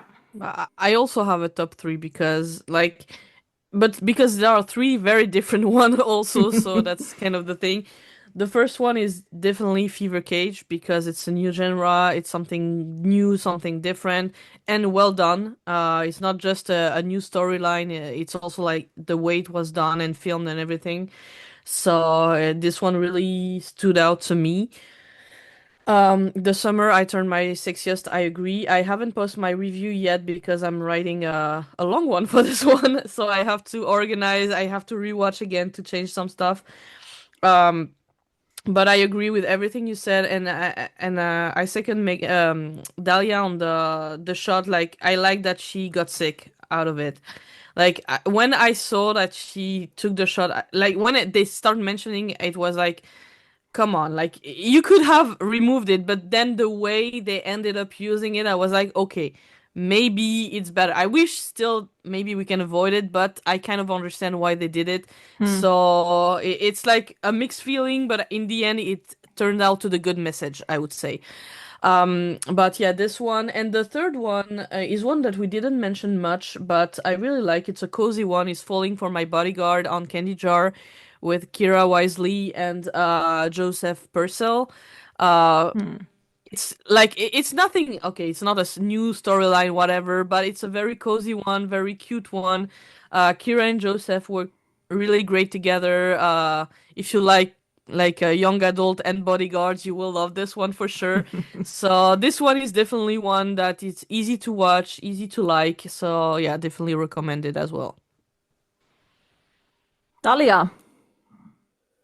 There's no surprise that The Summer I Turned My Sexiest is absolutely number 1 for me. For all of the reasons stated and and more. I think that it's not only impactful, I think that it sends a message. I think that it is done correctly. I think that it is respectful to the subject. I think that it is empowering. It gave me vibes of how Stella got her groove back from the 90s. I think it really is one of those films that when you watch it, it's not only a feel good, it also gives you time to pause and think, what can I do to also, gain that feeling. So I mean, I can't say enough about it. I am gonna go and say that All In, Double or Die is another next level piece, that the elements of it from I don't even want to spoil it, from the beginning to the reveal is fantastic, and it just gets better from there. That's all I can say about it. It is one of those. It's just an "are you kidding me" moment. It's just fantastic. I love it, and I'm gonna stop at 2 because there's just way too many that I can list. Shika. I think again, no surprises. It's All In, Double or Die. I think my first of 2026 was Love and Oblivion. Then came then we had Marriage Deal, and then we had Fever Cage. So Fever Cage was easily dethroned by All In, Double or Die as a third spot. So I'll tell you what, I still love Fever Cage, but I love All In even more. And the second one is it's CEO's Cancer Sweetheart on Dreamy Shot. It is not just another story where, the antagonist has taken the baby and pretended to be its own, and then got the billionaire to believe that it's his child. And we have seen that story. It's But with Erica what Med and surprised? Ashley Michelle Grant, right? Yes, yes. Yeah. So what stuck by me was Eric's range of emotions all through. I think Eric and Dreamy are a match made in heaven. So it was really good. I really enjoyed, the entire cast was really good. And Eric's emotions are what kept me hooked to it. So I really like that one too. Okay. Caitlin? Hmm. So I obviously had a couple too, and I feel like now I'm just being a copycat, but I do think by a narrow margin, the where'd it go? The All-in-One Double or Die edges out Fever Cage by just the tiniest bit. I'd almost tie them. I love Fever Cage for every bit, but there was a nuance to the whole undercover spy all-in-one aspect that just was refreshing, that really hadn't successfully been done in the vertical space before this one. So I love both. I think we need more of both. I do have to give credit to where to go. The Summer I Turned My Sexiest. I did like it. I think the quality is good. But since Megan had to leave early, I am going to kind of echo kind of something that she had discussed on. It is just my personal opinion that happens to kind of mirror hers as well. I just want one XL vertical that size isn't even mentioned. Like the girl just gets the hot, sexy guy without without any sort of mention about her being plus size. Because I've been trying to think about this, because Dolly and I have had discussions about this, and I can see absolutely the realism in the self-doubt that she has. Absolutely, 100%. I understand that that's a real thing. It really happens. I've done it before to myself. But at the same time, we talk about, especially when we're talking about violence in verticals towards women, we keep saying, oh, we don't want people seeing this and thinking that it's okay, or that this should be the standard, or like people or young people, because there's been a lot of talk that, what about the young people watching verticals? We don't want to say that this is okay or not. I would just like to see, one vertical where, they're like, don't think about it. It's not a factor, so we're not going to talk about it. Because in some realm in my head, I think the more we talk about it, you keep bringing it up, and that keeps making it a constant forethought, whereas if I wonder, And if it wasn't discussed as much, would that forethought keep coming up as much? Is it still going to be there? Absolutely. But if, the stuff that we're watching says, oh yeah, if you're XL, then the people XL always have this thought on their head. And yeah, some of them might have that thought, but maybe others don't. And, that's okay too. So I would love one where it's not a thought, it's a vertical that's, yes, an XL actress, but she doesn't even think about that. And she still gets the guy. The guy doesn't have to constantly self-reassure her because she's proud about how she looks. She says, I am fine with the way I look and I can get this guy because I have an awesome personality or I am a kick-ass bitch or whatever. I just would love one of those. I was happy that she was not trying to do a lot of sports to keep dieting or stuff like that. It was for me one step better than the old ones did, that she tried to and I don't want to take I don't want to take anything away from this one. It definitely it moved the XL genre far beyond, reset the bar, loved it 100%, think it's the best one out there. And it's still, like I said, in my top 3 or 4 verticals of the month. I loved it. I just I just wish that one thing was even a little less, even if she had doubted herself a little less. I just felt like it was a little excessive for my liking. Go ahead, keep it in there. That's why I said I would have loved if she didn't take the shot. You know what I mean? If she gets so comfortable with herself only because of Maxime and seeing, hey, she is loved, that she doesn't need this shot anymore. But I liked, for example, on this vertical, that she doesn't need Maxime to get revenge on her husband and take back what's hers. Oh yeah. So that I really loved that she was not constantly needing a man to get back what's hers. That's right. But I would love to see that confidence and self-power translate over to herself. Yeah. Even just a little bit, even a little bit more moments of that to where she doubted herself just a little less. Yeah. But I agree on one thing. I totally agree with you, and I think, like, in terms of the XL story, I think we have, like, the first one was step 1, just having a XL story, all the bullshit that we've seen, I don't know how many times. Then the second step was the plus size plus love on Drama Box with Michael Allen. This one was the second step. I think the summer I turned my sexiest is like step 3 on the moving for the storyline, and I think we still have 1 or 2 steps more to do before to arrive to something that feels complete and like the best version of it. I feel like this sounds like kind of a test in terms of writing to see, okay, we want to make things different, but at the same time we still have to keep some tropes because it's still vertical, it has to be kind of vertical coded, so they want to keep some stuff. I get it, but I feel maybe in 1 or 2 more steps we will finally arrive to something that is still vertical, still something that we love, and with the kind of final version with more positivity and less like repetitive recycled tropes or whatsoever. But yeah, I think we still need 1 or more step forwards to complete that kind of genre, but at least we are going for it. We are moving. That's a good thing. And as I said, I really liked it that she was shown up in underwear. We never had before a vertical where you saw a, let's say, oversized actress in underwear.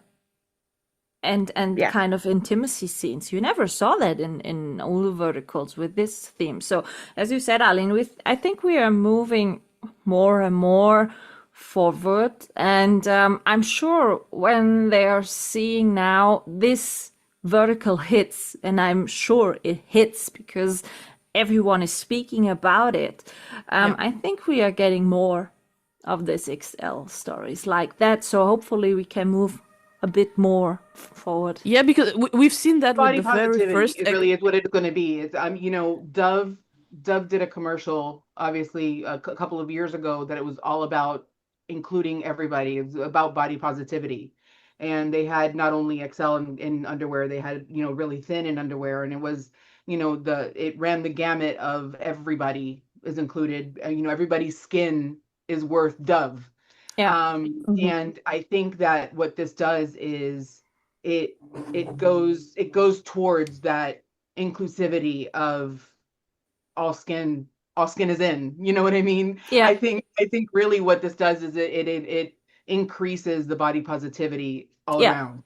And that it doesn't need to be mentioned, but it is mentioned, and you can't really get around it because, like Aline said, it has to stay vertical. It's not vertical. So it does have to have that little bit of a shock value, that little bit of a, what makes it vertical. The truth is,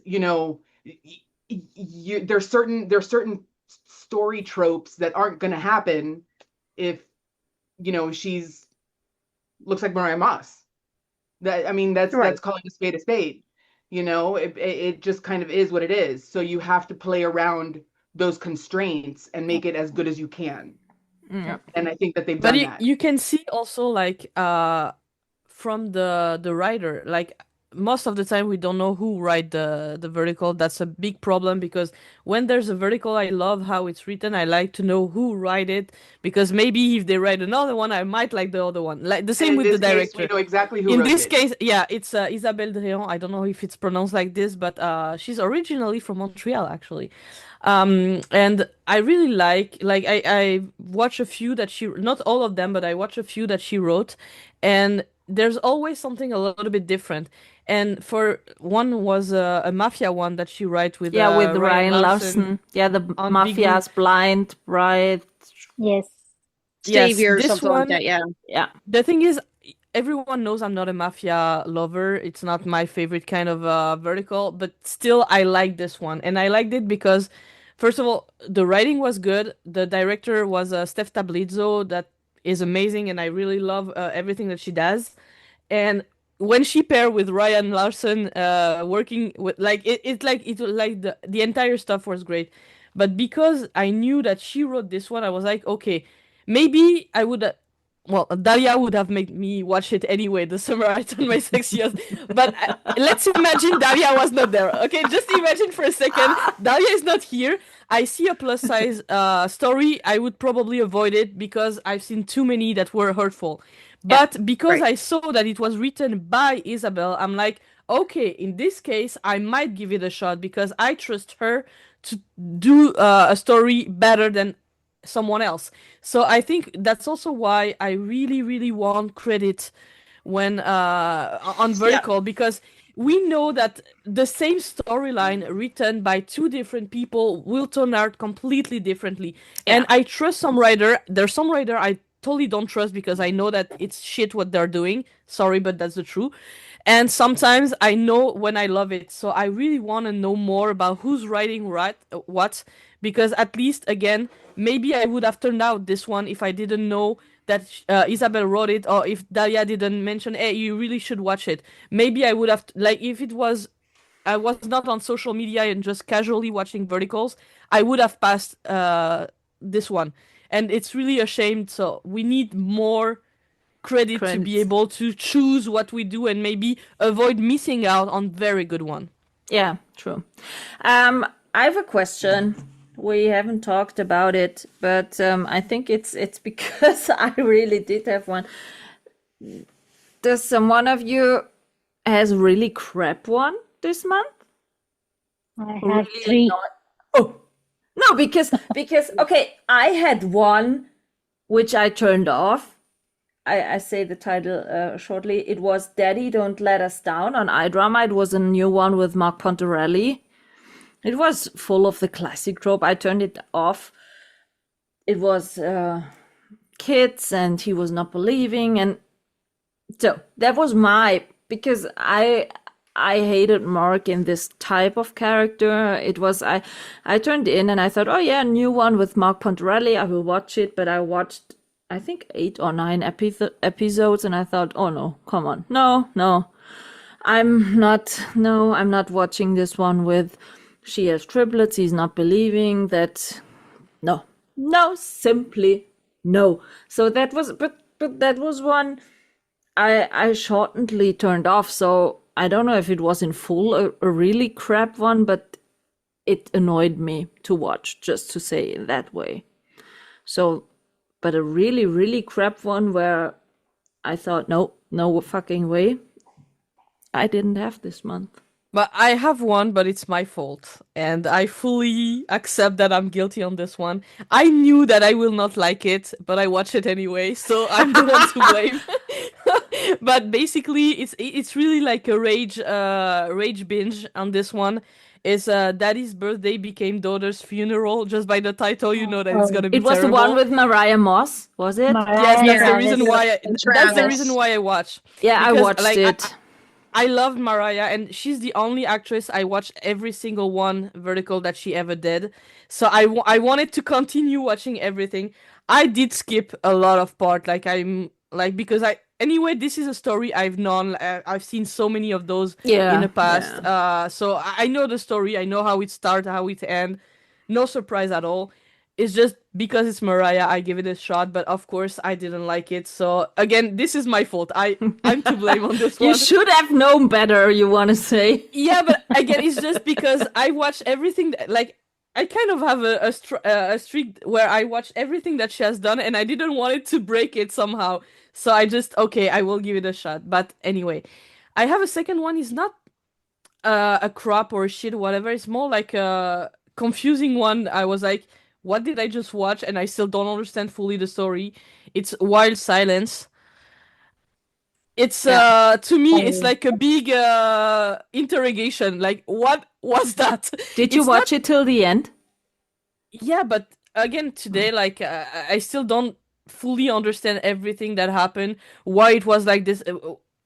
There's many things I don't get. So it's not. I'm not gonna say that it's bad because it's not necessarily a bad one. It's more very confusing one. And I wish that I had more answer than question in the end, but I feel like every single episode I had one more question, but I never had any answer to them. So again, I would not say it's crap because I don't consider it as a bad one. It's just that sometimes we have some vertical that try something new. This is something new. Yeah. But somehow, like, we miss some context.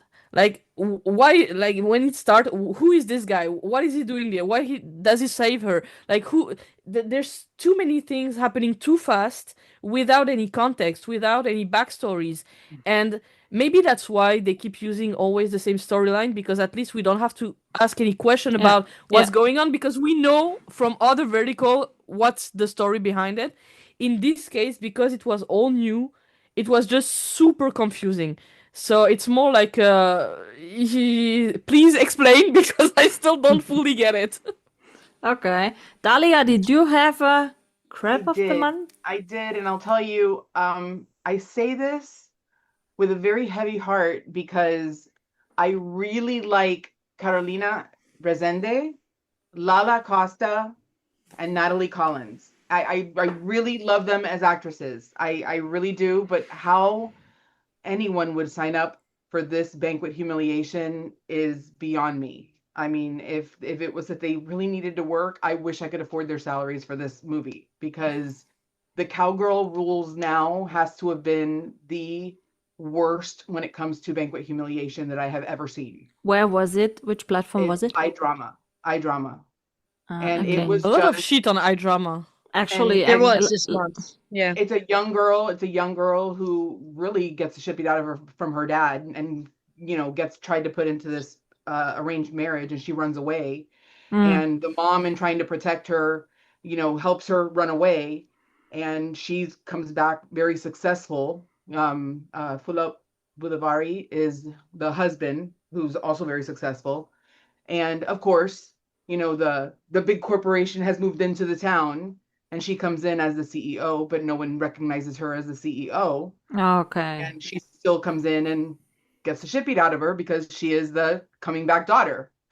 And he Did comes you in at the finish very end it? and saves the day. I did, because I mean, Lala, I know Lala, you know what I mean? Every time I go to LA, I see Lala. I know Lala. Natalie Collins is great. Carolina Resende is great. And I wanted to finish for them, but and I even like the actor Justin Birdie, who plays the dad. And I So a totally shit storyline for a great cast. Oh my God. Like how anyone can even write that. I don't understand. Okay. Caitlin, did you have a crap? Yes. So some of them weren't terrible. Like they weren't absolute trash. There were some redeeming qualities in them. I guess I would call them more disappointments is probably a better word for this month.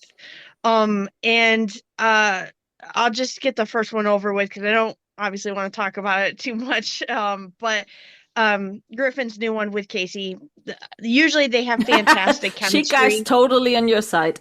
Sheikah and I have talked about it because we usually, anytime a Griffin one comes out, we usually talk about it. And usually Griffin and Casey are like top-notch chemistry. And this one, for me anyways, it didn't click the way I'm used to with them. Was it the worst chemistry ever? No, but it wasn't that special spark chemistry that I'm used to. So I was a little disappointed in that.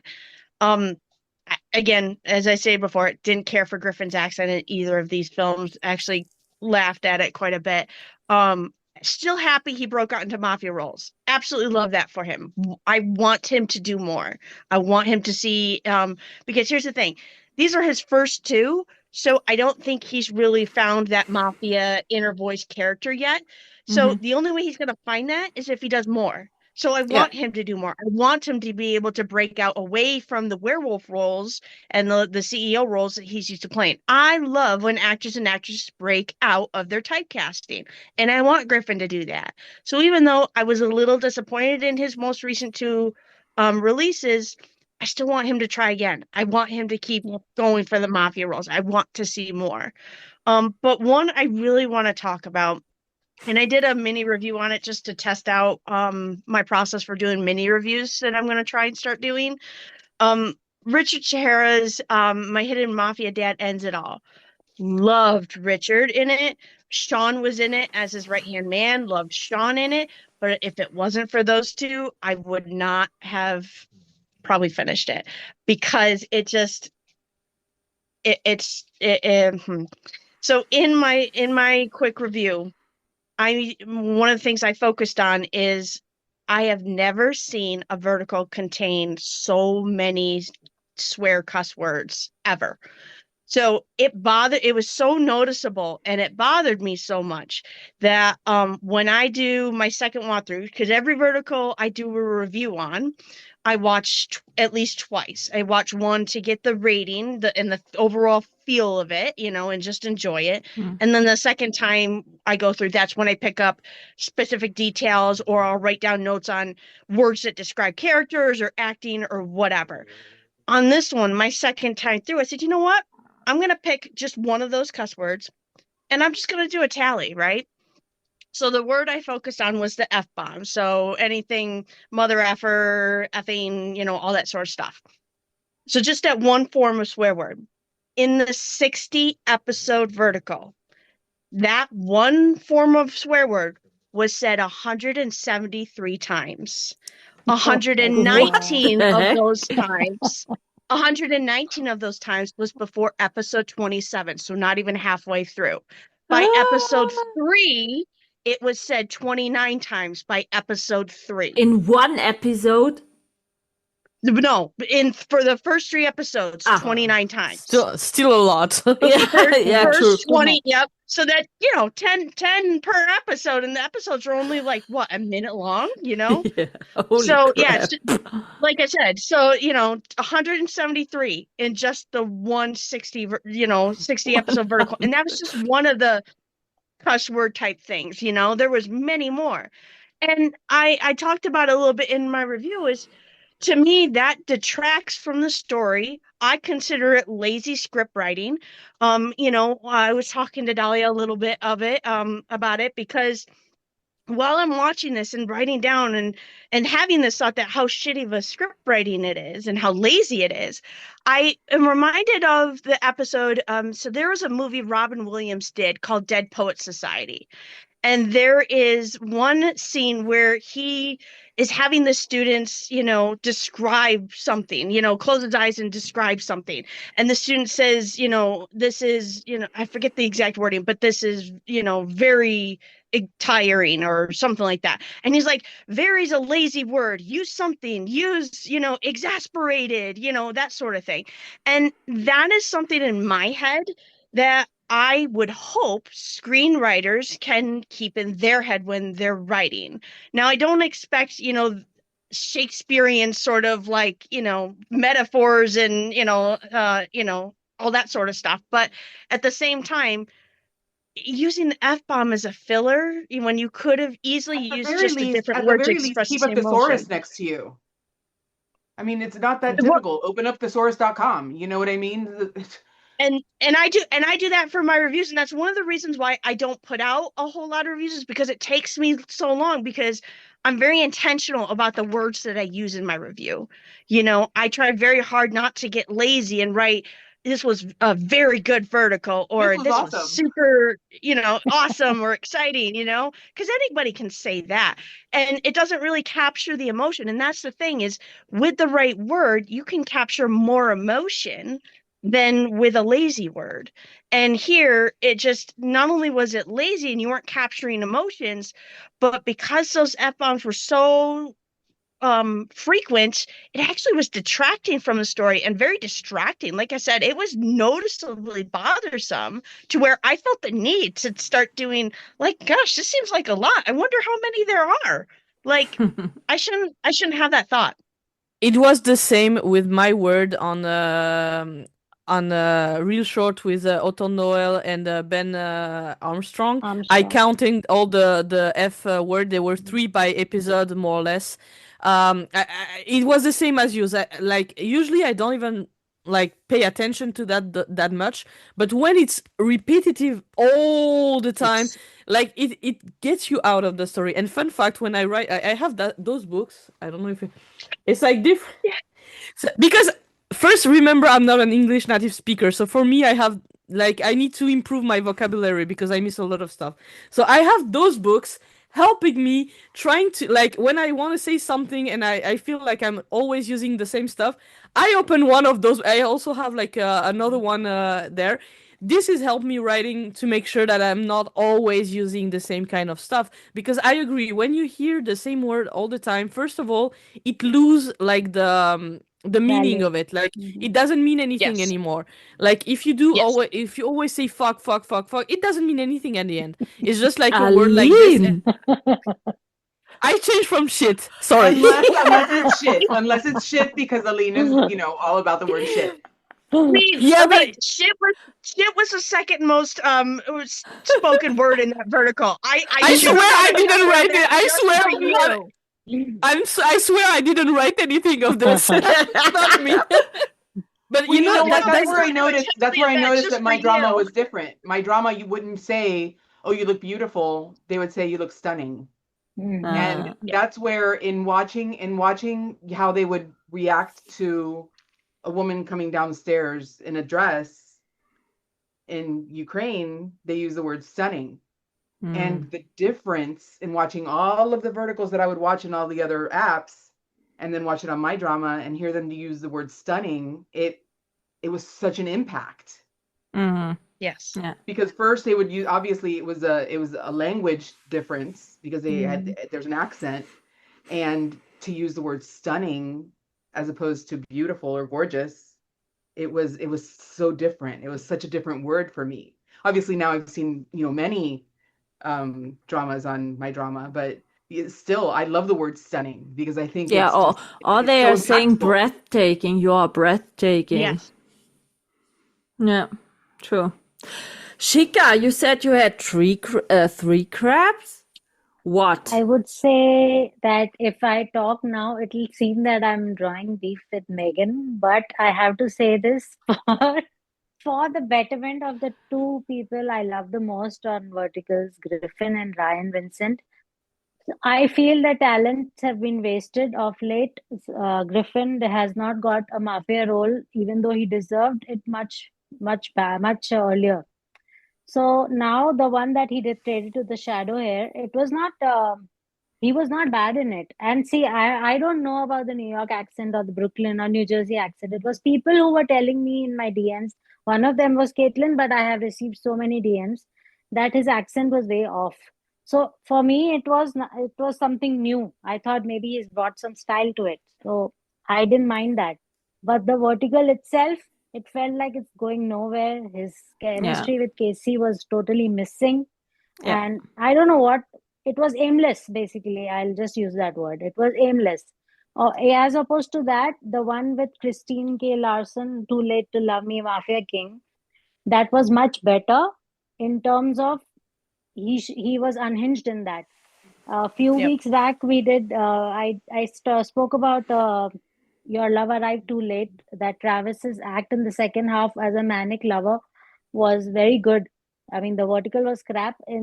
I will say this vertical was much better, and Griffin's act, although very different from Travis's, he brought such a good element to it. So I will prefer him doing that. But that was no mafia. He could have been just anybody in that. He could have been a businessman. So I want him to do an out and out mafia role. Hmm. And I'm done with Ryan Vincent doing red flag husbands, boyfriends, everything. So the one he did with Tiffany Alward, the wedding that wasn't mine, it was something. It was so bad. She's getting hurt through dry ice. Her hands are getting peeled, and I don't know what was happening. I think Ryan has had enough of these kind of roles to just steer him clear. He has done enough. He has shown that what all he can do, and he needs to switch back. Now, on the other hand, he did the other role of tempting the mafia twins on Real Shot. He played a mafia boss, and he was much better over there. So I would prefer both of them steer clear of these nonsense roles and get roles that deserve them. They are both phenomenal actors, and I just don't want their talent to be wasted like this. So these three were the crap verticals of the month for Yeah, me. because there's a difference between playing a red flag asshole role, where you're Yes, evil, and then playing a questionable role. You yes, know, Right. you can play exactly. one that kind of straddles the line where you might be bad, you might not be Mm-hmm. bad, you might be redeemable. You know what I mean? Like Cayman's character in Forgive Me Father is a perfect example where he was pretty bad, but had the Yes. right person come along to mentor him, he might have been okay. You know what I mean? Like it was that he wasn't straight up evil, beat the shit out of someone. You know what I mean? Like that evil, Yes. bad evil. You know, sometimes that can ruin an image of Mm-hmm. an actor if you play too many of those roles. You know, Yes. that's why I said if I were to talk to a young actor, I would say play all of the roles and don't let someone typecast you into just Mm-hmm. one role. It's Yeah. like, the Right. Tiffany in getting the shit beat out of her out of every one. Yes. How do you come back from that? You Mm-hmm. know, I Yeah. think So that for every two red flags that he does, he needs to do one or two green flags, or he needs to do I mean, a you questionable need one. to Or Right. even bring variety in those red flags. You're not just doing the same thing over and over and over again. So you're not basically giving variety to your own self. I mean, if you're doing this for the purpose of getting something different than just catching the girl falling or just doing plain roles, you're doing something different. But how long are you going to do the same thing over and over again? And you will not believe me, the amount of DMs with every release of Ryan I get saying, because people know I love Ryan and Griffin, so they keep talking to me and they're like, why does he keep doing these roles? I'm like, I don't even know. I don't even like know myself. Exactly. And the third one I was talking about was again, which Megan mentioned. I don't want her to kill me, but my Lycan King marked me for death. It was way too violent. It was way Yeah. too unnecessary. The only good thing about that vertical was Molly Anderson. Other than that, I did not like that vertical one bit. I think Griffin is at the position where he can say no to these roles and he can move on. He can find roles that are worth him. So I just need him to steer clear of these roles and do something because he's such a phenomenal actor. I keep sharing the scene of the encore of Us. You have seen him angsty, you have seen him get into that romantic role. Okay, he has a variety of emotions, but he's just getting stuck in that loop over and over again. Yeah. same with Ryan. So Ladies, we are talking 2 hours now. I think we had a lot to discuss in March. I want to do a quick view what is expecting us in April. And at the end of April, as I said or mentioned earlier, the second pirate one was a bit moved back to the 1st of May. So let's call it also nearly April. April is coming up, and as I said, I was happy to see that we had in March more quality, in my opinion, than we had at the beginning of the year. And I can tell you that here in Europe, there are a lot of verticals are in production, even here in Germany at the moment. So I'm very hopeful for, let's say, nearly the summer of this year that we have more and more movement in this industry. But I think the main part we are all craving and hoping and expecting is the first pirate one by Julie Bruns and Stephen Camera, which we can say it here actually will drop on 2 platforms. The first one is MovePix. What's the name? MovePix. And the second one is, and I was really happy about that they can sell it also to Candy Jar. Candy Jar. And I spoke lately with Julie Bruns because the release date is not fixed yet. But the last information I got is that it will be in the middle of April.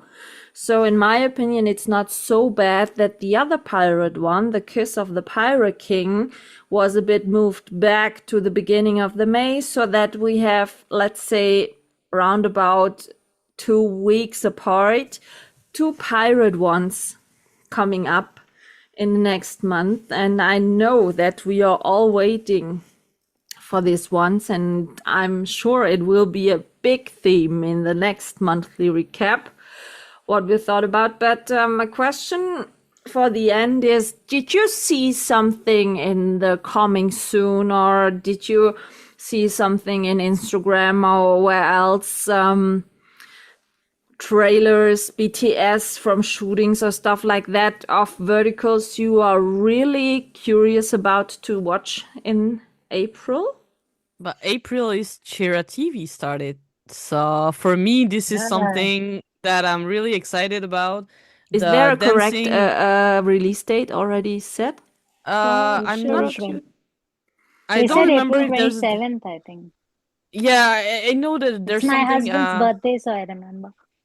On the But beginning? yeah. No, It's actually, end of I think it's the April. last week. I think it's the last week of Ah, April. okay. April 27th. Yeah. 27th. But okay. yeah, honestly, I tried not to get my hopes too much high because I've been disappointing with so many things lately. but I'm really, again, like we've mentioned Chera TV earlier today.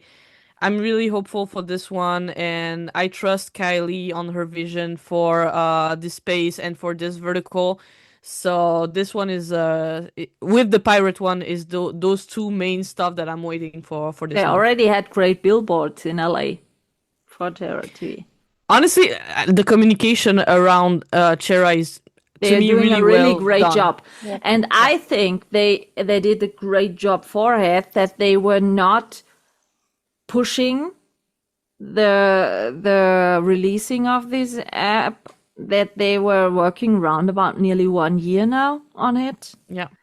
So I think that it will be not a kind of fast shot. So I'm hoping that it's good. Fingers crossed. And we are still hoping that some of Real Shot exclusive are dropping out of the contracts. Chica with Mark Herman, for example. I don't even mind at this point, as long as I get to see him. No, but have you seen any upcoming verticals or shootings or stuff where you're curious about? One that I'm looking forward to, but I don't know when it's coming out. I really, really, really can't wait to see the Jackson Western vertical. Like, I am so stoked about that. It was It was it looks the so one good. who Danny Farber directed? Was it that one? No, Danny I don't Farber think did so. one with It's a Travis production house and 8. Jesse for Yes, Shorticle. with Travis, was it right? It But was for it was also a Shorticle, yeah. Western one, wasn't it? Yes, With yes, horses yes. and stuff like that. Yes. Ha! Yeah, Jackson's is a production house 8 drama box one. So I Ah, don't know when it's coming out, but I am super duper excited because the BTSs he was posting and the lives he did when he was filming it, like it just looks like they paid a very close attention to every single detail and made it as authentically as humanly possible. who was the female so one in it? Do you know that? God. Yeah, I they think s- it was the one who was in Fated Deal with Mafia King, the sister of Brittany. Oh, Hannah. This, Hannah. Hannah yeah, Kemp. that is the one. yeah, That yeah, is the one. yes. Hannah Kemp. Yep. Hannah without an H. Yep. Mhm. Yep, that was her. So a few horses and a few ships in the next I month, also huh? have And one. there's I just remembered. I don't know if I'm allowed to speak much about it, but there's one coming with Ryan Vincent that I'm too excited about. It's with Aislinn Events. So I will be What talking more genre? about it soon. It is Texan. But there's something else also. But I'm not sure if it's April or May, but it's around that time. Fanfics will finally drop their freaking app that we are waiting for. I don't know how long, and that's the one with a great cast: Mariah Moss, Noah Fernley, Grace Swanson, and many more that I forgot. They All shot the in cast. Hawaii or what? No, not this one. No. The school Another one, one. right? The school one? The school, the Caldwell Academy stuff. Oh, Caldwell okay. Academy, yes. This But one the is Hawaii fun. one is also missing, isn't it? Where they Yeah, shot. but Yeah, but Eric, the Mark, Hawaii one Mark. is not. It's maybe not. It'll be on Like for Real now, Shot. they're not sure for now. Like Ah. it's kind of because it was kind of produced also kind for horizontal ish, so they like it's not. There's no date, nothing yet. Well, and Mark But the Herman was in fanfics it, one so is the real short Yes. has to be involved. Real Shot. yeah, but that's why it maybe not be a vertical at the end. That's the thing. That's maybe it will not be a vertical at all. So that's why we don't know exactly because if it was real short, they shoot this a month ago. It will be already planned somewhere, but it might not be real short. Like it was BuzzFeed and Allogen. Like it's kind of a new stuff. So for now we are not sure. But yeah, Oh, the and Grace was fanfics one, the involved. It might be Calwell. branded. It might be branded. Yeah, so Calwell Academy on fanfics, it should be around April or May, so maybe we can expect it in April, maybe May. But this is also something I want to see because fanfics teased a lot about it, and the cast is amazing, and the cast seems to be proud of what they did on this one. So I'm also kind of excited for this. I'll tell you something I'm very excited about. What? I get to meet Aline in person. Ah, I'm gonna hug her. Ha! Yeah, maybe there is something also big we can talk about for April, but we are not talking about yet because it's not official. We're not talking about it. We end with the shitty cliffhanger. Ha! We do it in the vertical way. You know? As I said, I got this book. I now know how to make a shitty cliffhanger to hook up the audience. What? I can tell you. In the podcast, I want to say before the And the winner pirate is ones. see ya. Yeah. No, I just want to add because of the pirate ones, I will do Pirate Week for the pirate ones. So when the Kiss of the Pirate King will release on my drama in this week before, you will get 5 episodes with the director, with Dylan Fox. You get an episode with Amy Kazatza, who did the wardrobe and the hair and the makeup stuff. You get an episode with Emma Reynagel, the female lead, and you get an episode with Scotty Mullen, who wrote the script. And for the other pirate one, you will get an episode with the cast, with Julie Bruns and stuff we are talking about also before it got released. So you get a bit of behind the scenes informations about these 2 pirate verticals, and I can tell you we talked really interesting stuff about that, so don't miss that out in this month, in the upcoming month. And for now I want to close this episode. It's an XXL. We don't like the XXL, but in the XXL recap, I liked it. So, hello, it is. But we had a lot to talk about. And I'm really thanking you for taking your time and talk to me. We will see who will join next month. And Megan, we love you wherever you are in the move now. With all the boxes and everything. Yeah, she's moving. So a lot of movement in the vertical industry. That's great. So I thank you very much, ladies. I wish you a great Eastern weekend, a great April. When we will talk the next time, I'm a year older. So let's say goodbye to my age for now. Maybe next year I'm a bit wiser and older. I don't know. But so April, we will check it out for you. And then we will be back at the beginning of May with an April recap. So thanks for now and have a great month. Bye. Thank you for having us. Bye. This is a wrap on this episode, and I hope you tune in again.